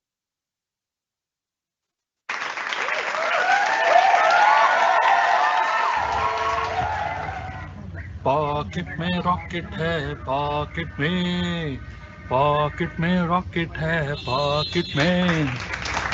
Hello guys, my name is Tarun Agarwal और अभी हम लोग ये जो वीडियो शूट कर रहे हैं तो एक्चुअली मैंने रिसेंटली एक मूवी देखी थी, rocket Singh salesman of the year, और बहुत ही बढ़िया एक मूवी है, बहुत ही अच्छी मूवी मेरे को ये मूवी लगी।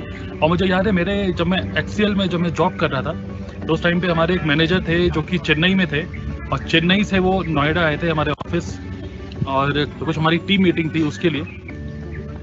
तो जब वो चेन्नई से नोएडा आए थे तो वो जब फ्लाइट से आ रहे थे तो उन्होंने ये मूवी देखी थी रॉकेट सिंह, और उन्होंने मेरे को हम लोगों को सजेस्ट किया था कि आप सब लोग भी ये मूवी देखिए। तो आज से 4-5 साल पहले की बात है ये। तो अभी रिसेंटली 2-3 दिन पहले ही मैंने ये मूवी देखी है rocket Singh salesman of the year. बहुत ही ज़बरदस्त मूवी लगी मेरे को ये, बहुत सारी चीज़ें सीखने को है इस मूवी से। सो इस वीडियो में मैं कुछ वो 4-5 लर्निंग्स हैं जो कि मैं शेयर करना चाहूँगा इस वीडियो के थ्रू। तो देखिए ये जो मूवी है rocket Singh salesman of the year, इसमें क्या है कि जो एक्टर है रणबीर कपूर इसमें किरदार प्ले करते हैं हरप्रीत सिंह का। तो जो हरप्रीत सिंह है वो उसके एक्चुअली वो बीकॉम में उसके बहुत कम मार्क्स होते हैं, ओके। और उसके दोस्त लोग कहते हैं कि यार बड़े कम मार्क्स हैं, क्या करेगा तू, कोई जॉब नहीं मिलेगी, कोई कुछ नहीं मिलेगा। तो उसने अपने दोस्त को, हरप्रीत सिंह अपने दोस्त को कहता है कि मुझे सेल्समैन बनना है और सेल्समैन बनने के लिए मार्क्स नहीं चाहिए, दिमाग चाहिए। तो बहुत अच्छी बात लगी मेरे को वो। और एक्चुअली क्या है कि पहला पॉइंट जो लर्निंग है वो ये है कि अगर आप किसी को रिक्रूट कर रहे हैं तो look for talent, don't look for degrees, okay. So Harpreet Singh के पास अच्छी डिग्री तो नहीं थी, बट ये था उसके पास टैलेंट था, और जो उसका बॉस था उसने वो उसका टैलेंट ही देखा था और टैलेंट देख के उसको मतलब अपनी कंपनी में ले लिया था। हरप्रीत सिंह बहुत अच्छी बात इसमें ये बोलता है कि सामान बेचने के लिए नंबर नहीं चाहिए होते, सामान बेचने के लिए अकल चाहिए होती है। तो बहुत अच्छी बात इसमें ये थी कि आज से 4-5 साल पहले 12th क्लास में आपका कैसा दिमाग चल रहा था वो नहीं बताना चाहिए कि आप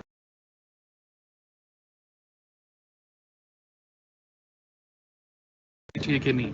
अभी इस वक्त आप अगर अच्छे मार्क्स से हैं और अच्छा काम करते हैं, कर सकते हैं, तो always look for good talent, not degrees, तो इसमें हरप्रीत सिंह एक डायलॉग बोलता है, बॉस नंबर कम है, दिमाग नहीं। तो ये था पहला पॉइंट। दूसरी जो लर्निंग इस मूवी से जो थी, दूसरी लर्निंग ये थी, choose a better person to be associated with you, don't compete with them.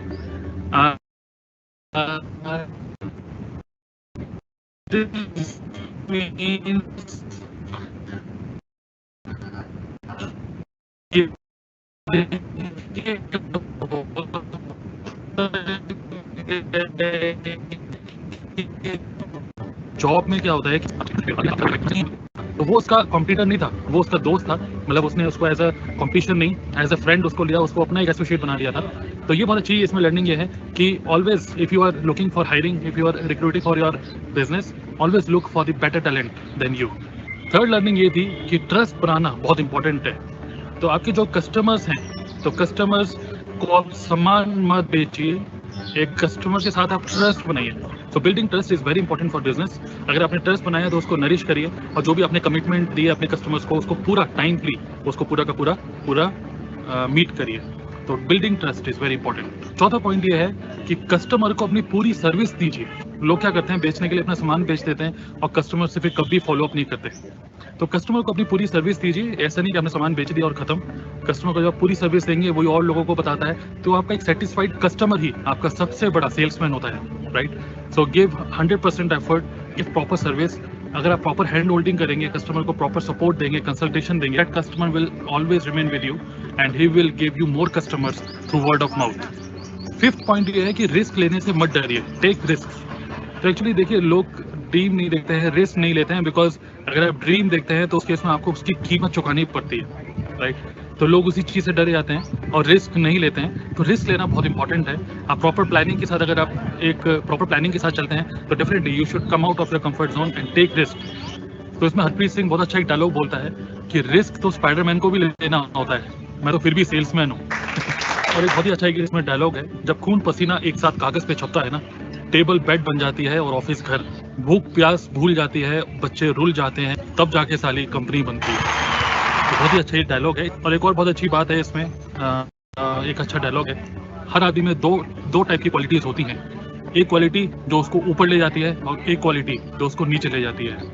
और जिस टाइप की क्वालिटी जीत जाता है ना आदमी, वही जिंदगी जी जाता है। तो ये जो पूरी मूवी है rocket Singh salesman of the year, इस पूरी मूवी में जो हरप्रीत सिंह है, ये जो पूरी मूवी है उसमें हरप्रीत सिंह को बहुत सारे ऐसे मौके मिले जिसमें वो अपनी कंपनी को मतलब अपने कस्टमर्स को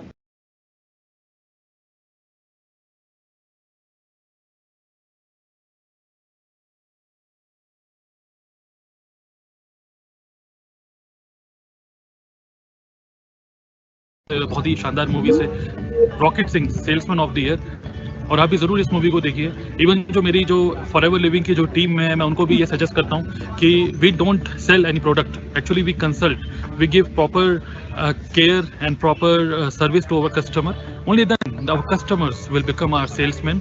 A satisfied customer is the biggest salesman. Okay, so do watch this movie and do subscribe my YouTube channel. आगे और भी अच्छी वीडियोस बनाते रहेंगे. बहुत सारी लर्निंग्स है. देखिए, हर एक मूवी को देखिए, कुछ भी देख के आप बहुत सारी चीज़ें सीख सकते हैं. तो बहुत सारे आइडियाज़ होते हैं, बहुत सारी चीज़ें होती हैं, सीखते रहिए. और अगर आपको फॉरएवर लिविंग के बारे में और ज़्यादा जानकारी चाहिए तो आप मुझे कॉल भी कर सकते हैं. इस वीडियो की डिस्क्रिप्शन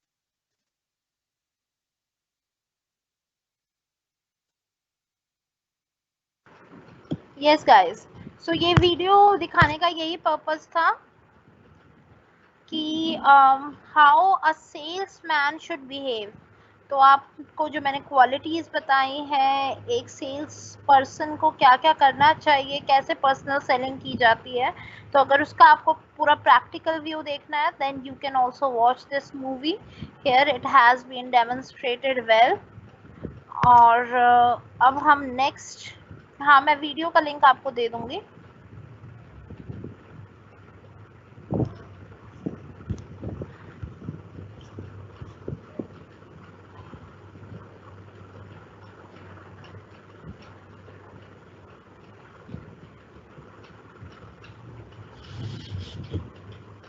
नेक्स्ट टॉपिक हम करेंगे career options in this profile. Give me a minute, sharing of करके दोबारा ऑन करनी पड़ेगी.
Here I'm sharing something with you.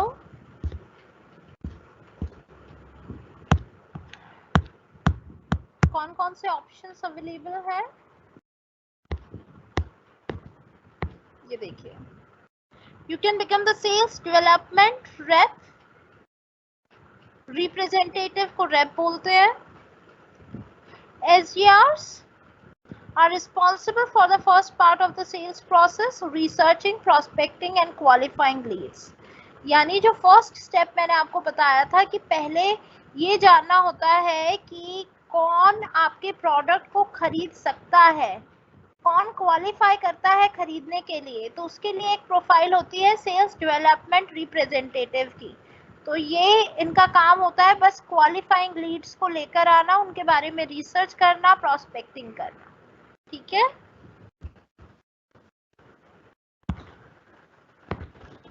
Account executive. The vast majority of candidates are ready to be promoted after approximately 6 to 18 months in the sales development role.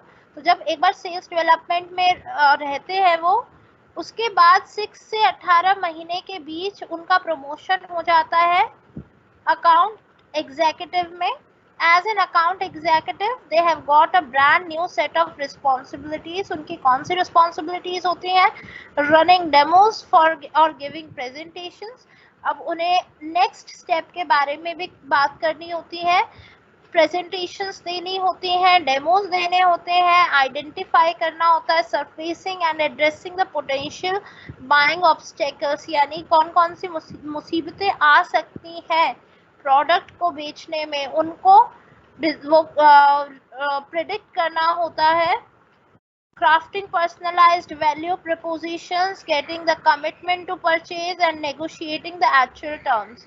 तो यानी सीधा demonstration के stage तक का काम अकाउंट एग्जीक्यूटिव का होता है. आउटसाइड सेल्स पर्सन भी बन सकते हैं thanks to the rise of email, social media and web conferencing tools, not to mention a growing desire to talk to salespeople virtually and on the phone rather than in person. यानी outside sales person कौन होगा, जो in the field और visiting potential customers, जो पहले तो क्या होता था कि अभी तक घर घर जाके लोग काम करते थे इस तरीके का, लेकिन पिछले 2-3 साल से घर कोई नहीं जा रहा है, वीडियो कॉन्फ्रेंसिंग के थ्रू कॉल्स पे नॉर्मल सेल्स पर्सन काम कर रहे हैं. तो आउटसाइड सेल्स पर्सन वो होता है जो घर घर जाके काम करता है और ज्यादातर फील्ड पे रहता है. Account managers enter the picture once the initial purchase is complete. Unlike a salesperson whose account are constantly changing, an account manager's portfolio is relatively stable. अब इसका काम जगह जगह जाकर बेचना नहीं है. जब एक बार सेल्स हो जाती है, सपोज आपने ICICI का कार्ड ले लिया, उसके बाद आपके अकाउंट को कौन मैनेज करेगा? अकाउंट मैनेजर, जो सेल के बाद की सर्विसेज पे ध्यान देगा. Regional sales managers and regional sales managers lead teams of SDRs, reps and sometimes accounts managers. तो अभी तक जितने भी लोग मैंने आपको बताए हैं वो सारे रीजनल सेल्स मैनेजर के अंडर काम करते हैं और उनके अंडर पूरा एक एरिया होता है. Sales engineer, these professionals are also known as pre-sales support system engineer or field consultant. Sales engineers combine the technical expertise of engineers with the business acumen and selling skills of the traditional representative. यहाँ पर sales engineer का क्या काम है कि हर चीज को technically arrange करना. सपोज मेरे पास कोई प्रोडक्ट है, लैपटॉप है, मुझे वो बेचना है, मैं सेल्स रिप्रेजेंटेटिव हूँ, लेकिन सेल्स इंजीनियर क्या काम करेगा? वो उसके बारे में सब कुछ जानता होगा, क्या उसकी स्पेसिफिकेशन है, कैसे वो ठीक होता है, कैसे वो वर्क करता है, या उसमें कैसे इंस्टॉलेशन होती है. तो ये सारे काम जो होते हैं वो एक सेल्स इंजीनियर के होते हैं, क्योंकि वो इंजीनियर भी होता है और वो सेल्स रिप्रेजेंटेटिव भी होता है. एंड लास्ट है director of sales. A director of sales works with the sales managers to determine sales objectives, forecast and develop the sales quotas, maintain sales volume and remain a crucial part of hiring process. यानी उन सबसे ऊपर regional sales head के ऊपर भी एक director of sales होता है जो सारे मैनेजर्स उसके अंडर काम करते हैं और वही सेल्स ऑब्जेक्टिव्स को डिफाइन करता है, फोरकास्ट करता है कि इतनी सेल होनी चाहिए, इवन हायर भी लोगों को करता है. तो सबसे बड़ी जो पोजीशन होती है वो डायरेक्टर ऑफ सेल्स की होती है इस प्रोफेशन में. और फिर उससे बड़ी जो है वो तो वाइस प्रेसिडेंट ऑफ सेल्स आ ही जाता है, जो डायरेक्टर्स के भी ऊपर काम करता है.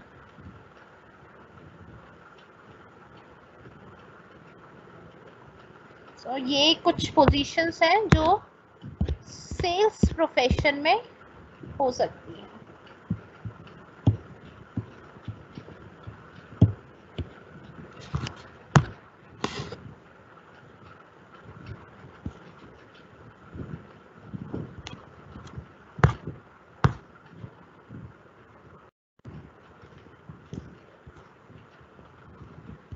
चलिए अब हम थोड़ा आपके एग्जाम्स पर आ जाते हैं.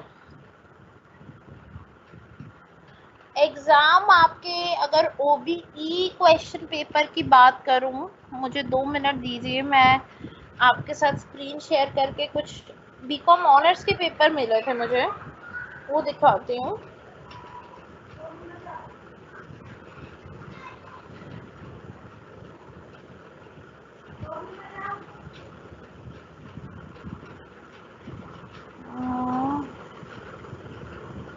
Yes, I have BCom honors.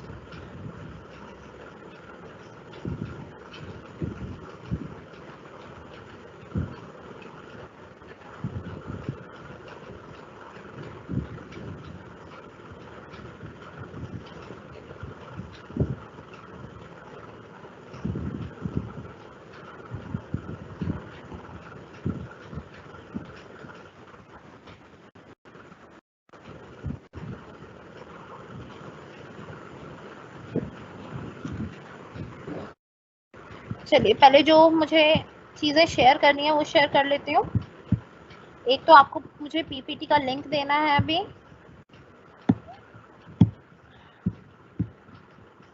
PPT का लिंक देती हूँ सबसे पहले, इसमें सारी पीपीटीज मिल जाएंगी आपको।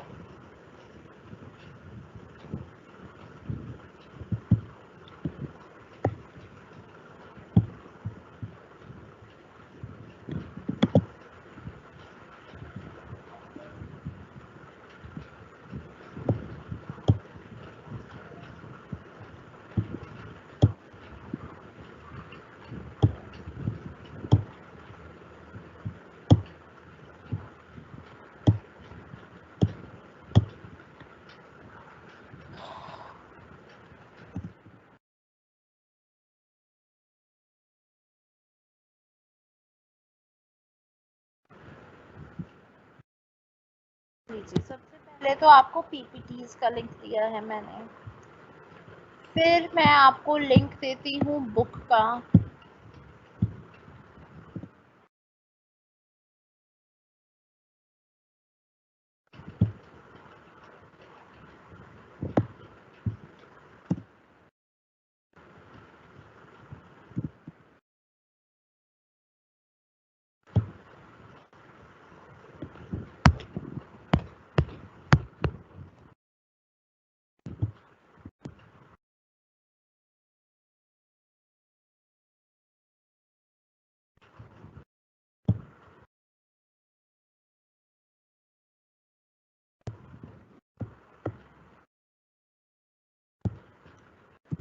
यहाँ से मिल जाएगी आपको।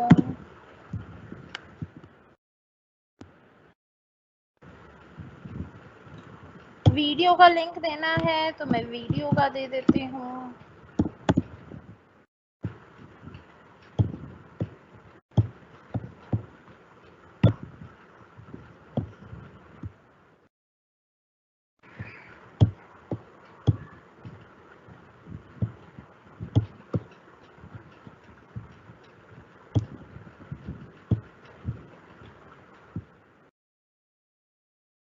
वीडियो का लिंक है।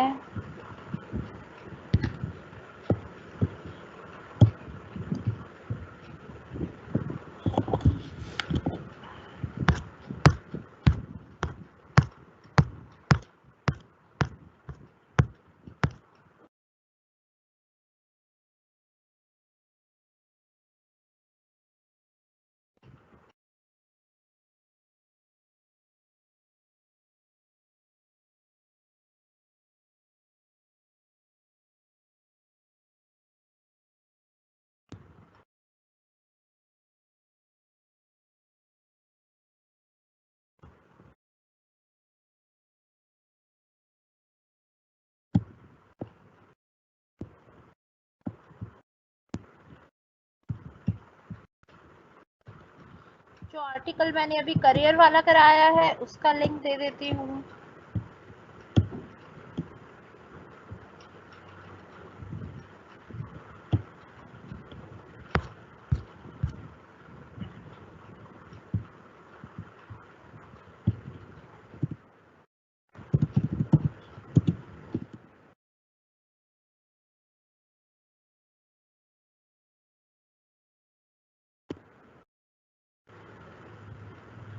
Okay, now I have shared 4 links with you.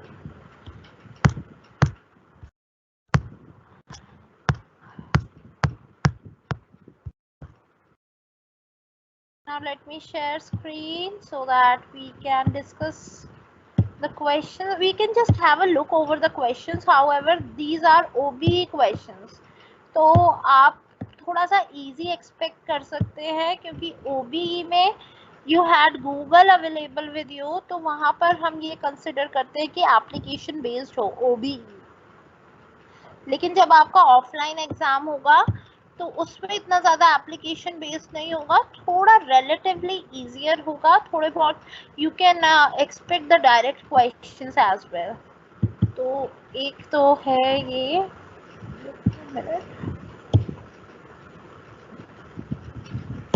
मुझे बीकॉम ऑनर्स के मिल पाए हैं. ऑनर्स में थोड़ा सा सिलेबस आपसे ज़्यादा होता है, थोड़ा टफ होता है, बट फिर भी जो मिले हैं मैं I thought of sharing with you. Share कर लेते हैं स्क्रीन को.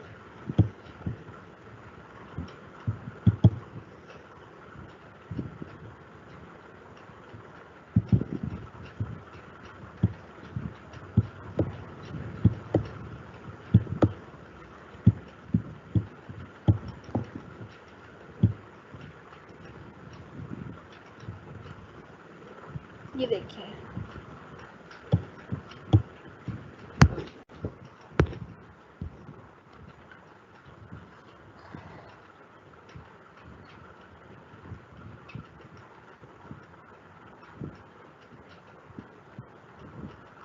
यहाँ पे टाइप ऑफ एडवर्टाइजिंग को उन्हें आइडेंटिफाई करना था.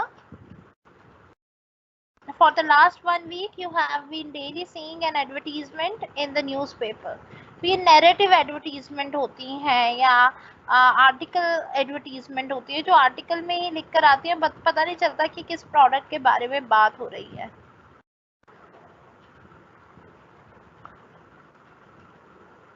बट ये आपके सिलेबस में नहीं है.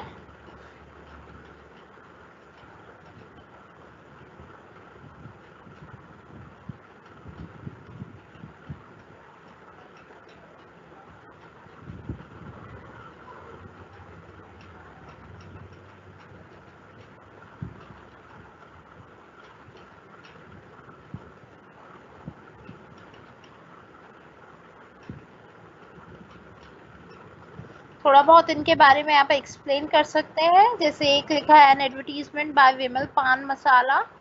सो ये अनएथिकल एडवर्टीजमेंट है वैसे पान मसाला की. गवर्नमेंटल एडवर्टाइजिंग है नेक्स्ट. जागो ग्राहक जागो, गवर्नमेंटल एडवर्टाइजिंग. नेक्स्ट है an advertisement by Adidas, impossible is nothing featuring the Deepika Padukone. तो it is an endorsement advertisement. Next है डैगमार मॉडल, जो मैंने आपको बता रखा है.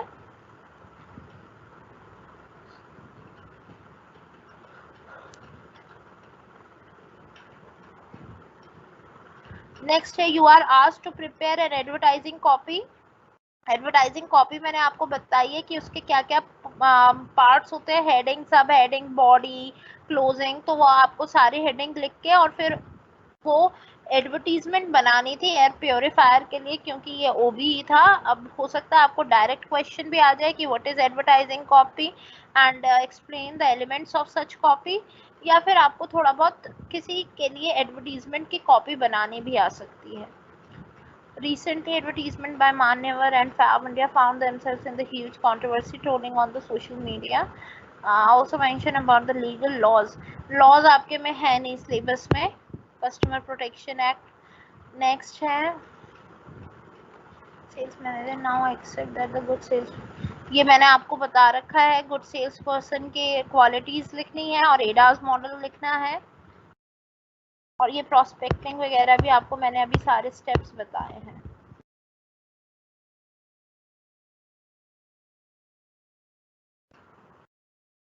आपको ऑब्जेक्शंस भी बताए हैं, हैंडल करने के तरीके भी बताए हैं, और कुछ ऑब्जेक्शन इसमें दिए भी हैं, आपको उसके आंसर लिखने होंगे.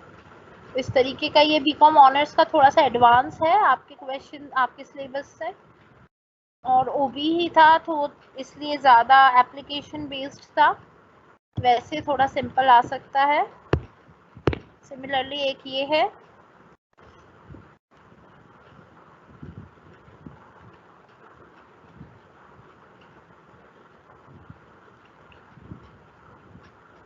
कुछ इम्प्लीकेशंस बतानी है एडवर्टाइजिंग की, कैसे सोशली, कल्चरली या एथिकली हम पर एडवर्टीजमेंट का असर हो रहा है, तो इसके बेनिफिट्स और डिसएडवांटेजेस आपको लिखनी होंगी।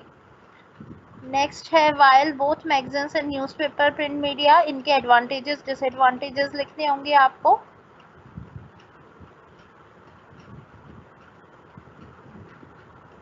और फिर ये लिखना होगा कि कैसे कैसे इलेक्ट्रॉनिक पब्लिशिंग का प्रचलन बढ़ रहा है, इसलिए प्रिंट मैगजीन्स जो हैं वो टीनेजर्स में इतने ज़्यादा यूज़ नहीं हो रहे हैं। Why should an organization opt for going to an outside ad agency? Ad agencies के टाइप लिखने हैं पहले तो, फिर आउटसाइड एड एजेंसी लिखनी है, इन हाउस भी लिखनी है। इन हाउस के क्या फ़ायदे होते हैं, आउटसाइड के क्या फ़ायदे होते हैं, फुल सर्विस एजेंसी क्या क्या करती है, और कैसे वो क्लाइंट से अपना रिलेशन मेंटेन कर सकते हैं। आपको ये मैंने करवा रखा है एड एजेंसी में। Define the concept of media planning. Media planning आपके में शायद है नहीं, मीडिया शेड्यूलिंग है, तो मीडिया शेड्यूलिंग से रिलेटेड आ सकता है। What are the various objective taken consideration by the media planners. Media scheduling और प्लानिंग थोड़ा सेम सा ही कंसेप्ट है। आपके में शायद रीच, फ्रीक्वेंसी, कॉन्टिन्यूटी और जीआरपी नहीं था। नेक्स्ट है the objective of personal selling is not to close the sale but build the long term relationship, जो हमने अभी लास्ट में किया है। तो क्लोजिंग और फॉलो अप स्टेजेस के बारे में थोड़ा एक्सप्लेन करना होगा, क्योंकि हमारा काम सिर्फ सेल को क्लोज करना नहीं है, लेकिन बाद में भी कस्टमर के साथ रिलेशनशिप मेंटेन करना है। और इसमें शॉर्ट नोट्स भी आए हुए हैं। Role of personal selling in CRM, customer relationship management है इसका मतलब। तो रोल ऑफ पर्सनल सेलिंग लिखना है आपको। मीडिया शेड्यूलिंग आपको कराया जा चुका है। Role of colour in advertising, तो कलर्स विजुअल्स में, प्रिंट मीडिया में क्यों ज़रूरी हैं, और टाइप्स ऑफ सेल्स पर्सन्स।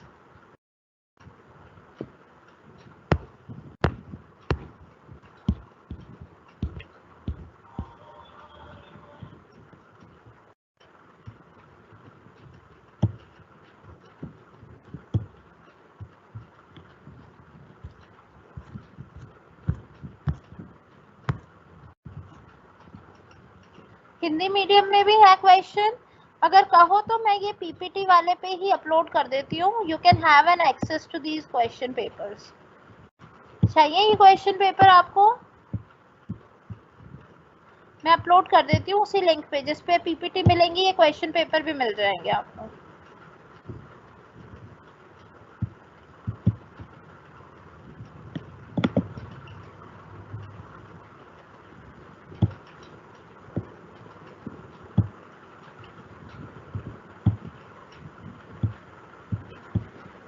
उसमें हिंदी में भी लिखे हैं क्वेश्चंस लास्ट में।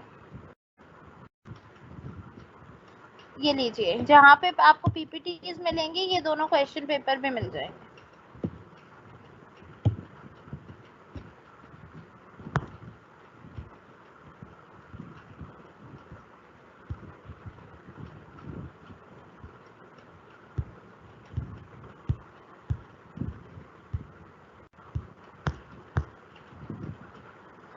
आई हैव अपलोडेड, चेक कर सकते हो, जो लिंक मैंने आपको PPT के लिए दिया है वहीं पे क्वेश्चन पेपर भी अवेलेबल है।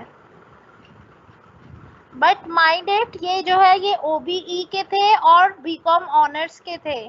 थोड़ा सिलेबस में डिफरेंस है, साथ ही साथ स्कोप में डिफरेंस है, और OBE के स्टाइल में डिफरेंस है।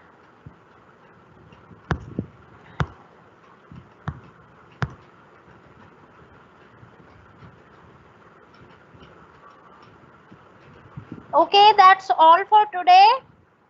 We are done with the syllabus. All the best for your exams. और फिर भी कोई query है, कोई problem है, तो you can always ask me. अगर आपको कोई problem होती है तो अपने CR से कह के कोई एक्स्ट्रा क्लास भी अरेंज की जा सकती है. तो एक बार सारा सिलेबस पढ़ लो और उसके बाद अगर कोई क्वेरी है या आपको एक एक्स्ट्रा क्लास चाहिए तो SOL में कांटेक्ट करके और एक एक्स्ट्रा क्लास रखवा सकते हो.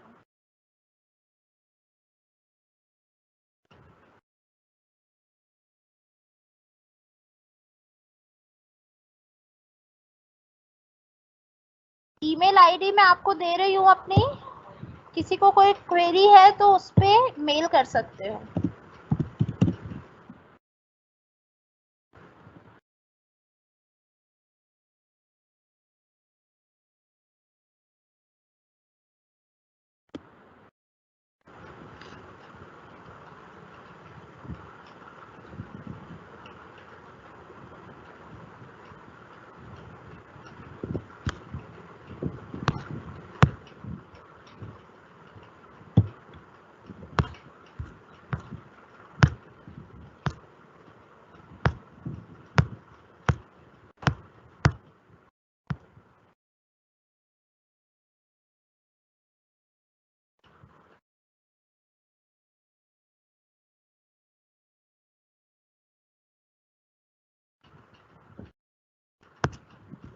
मैंने अपनी ईमेल आईडी दे दी है.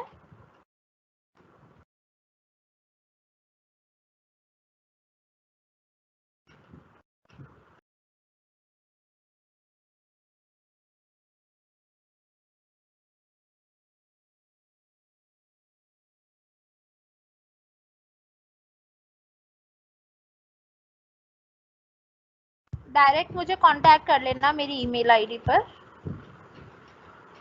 सब आपस में बात कर लेना पहले. अगर तुम्हारा कोई ग्रुप है एक दिन डिसाइड कर लेना और एक्स्ट्रा क्लास ले लेना. ओके.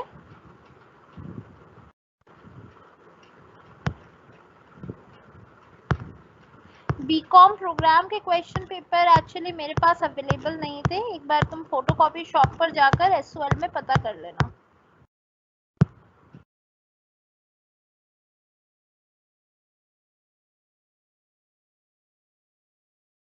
चलिए, that's all for today. Thank you. Have a nice session ahead and all the best for your exams. Bye bye. Take care.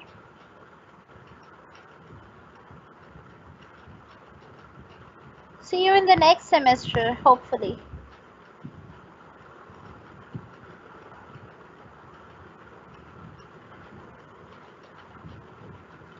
Miss Kanchan, am I audible?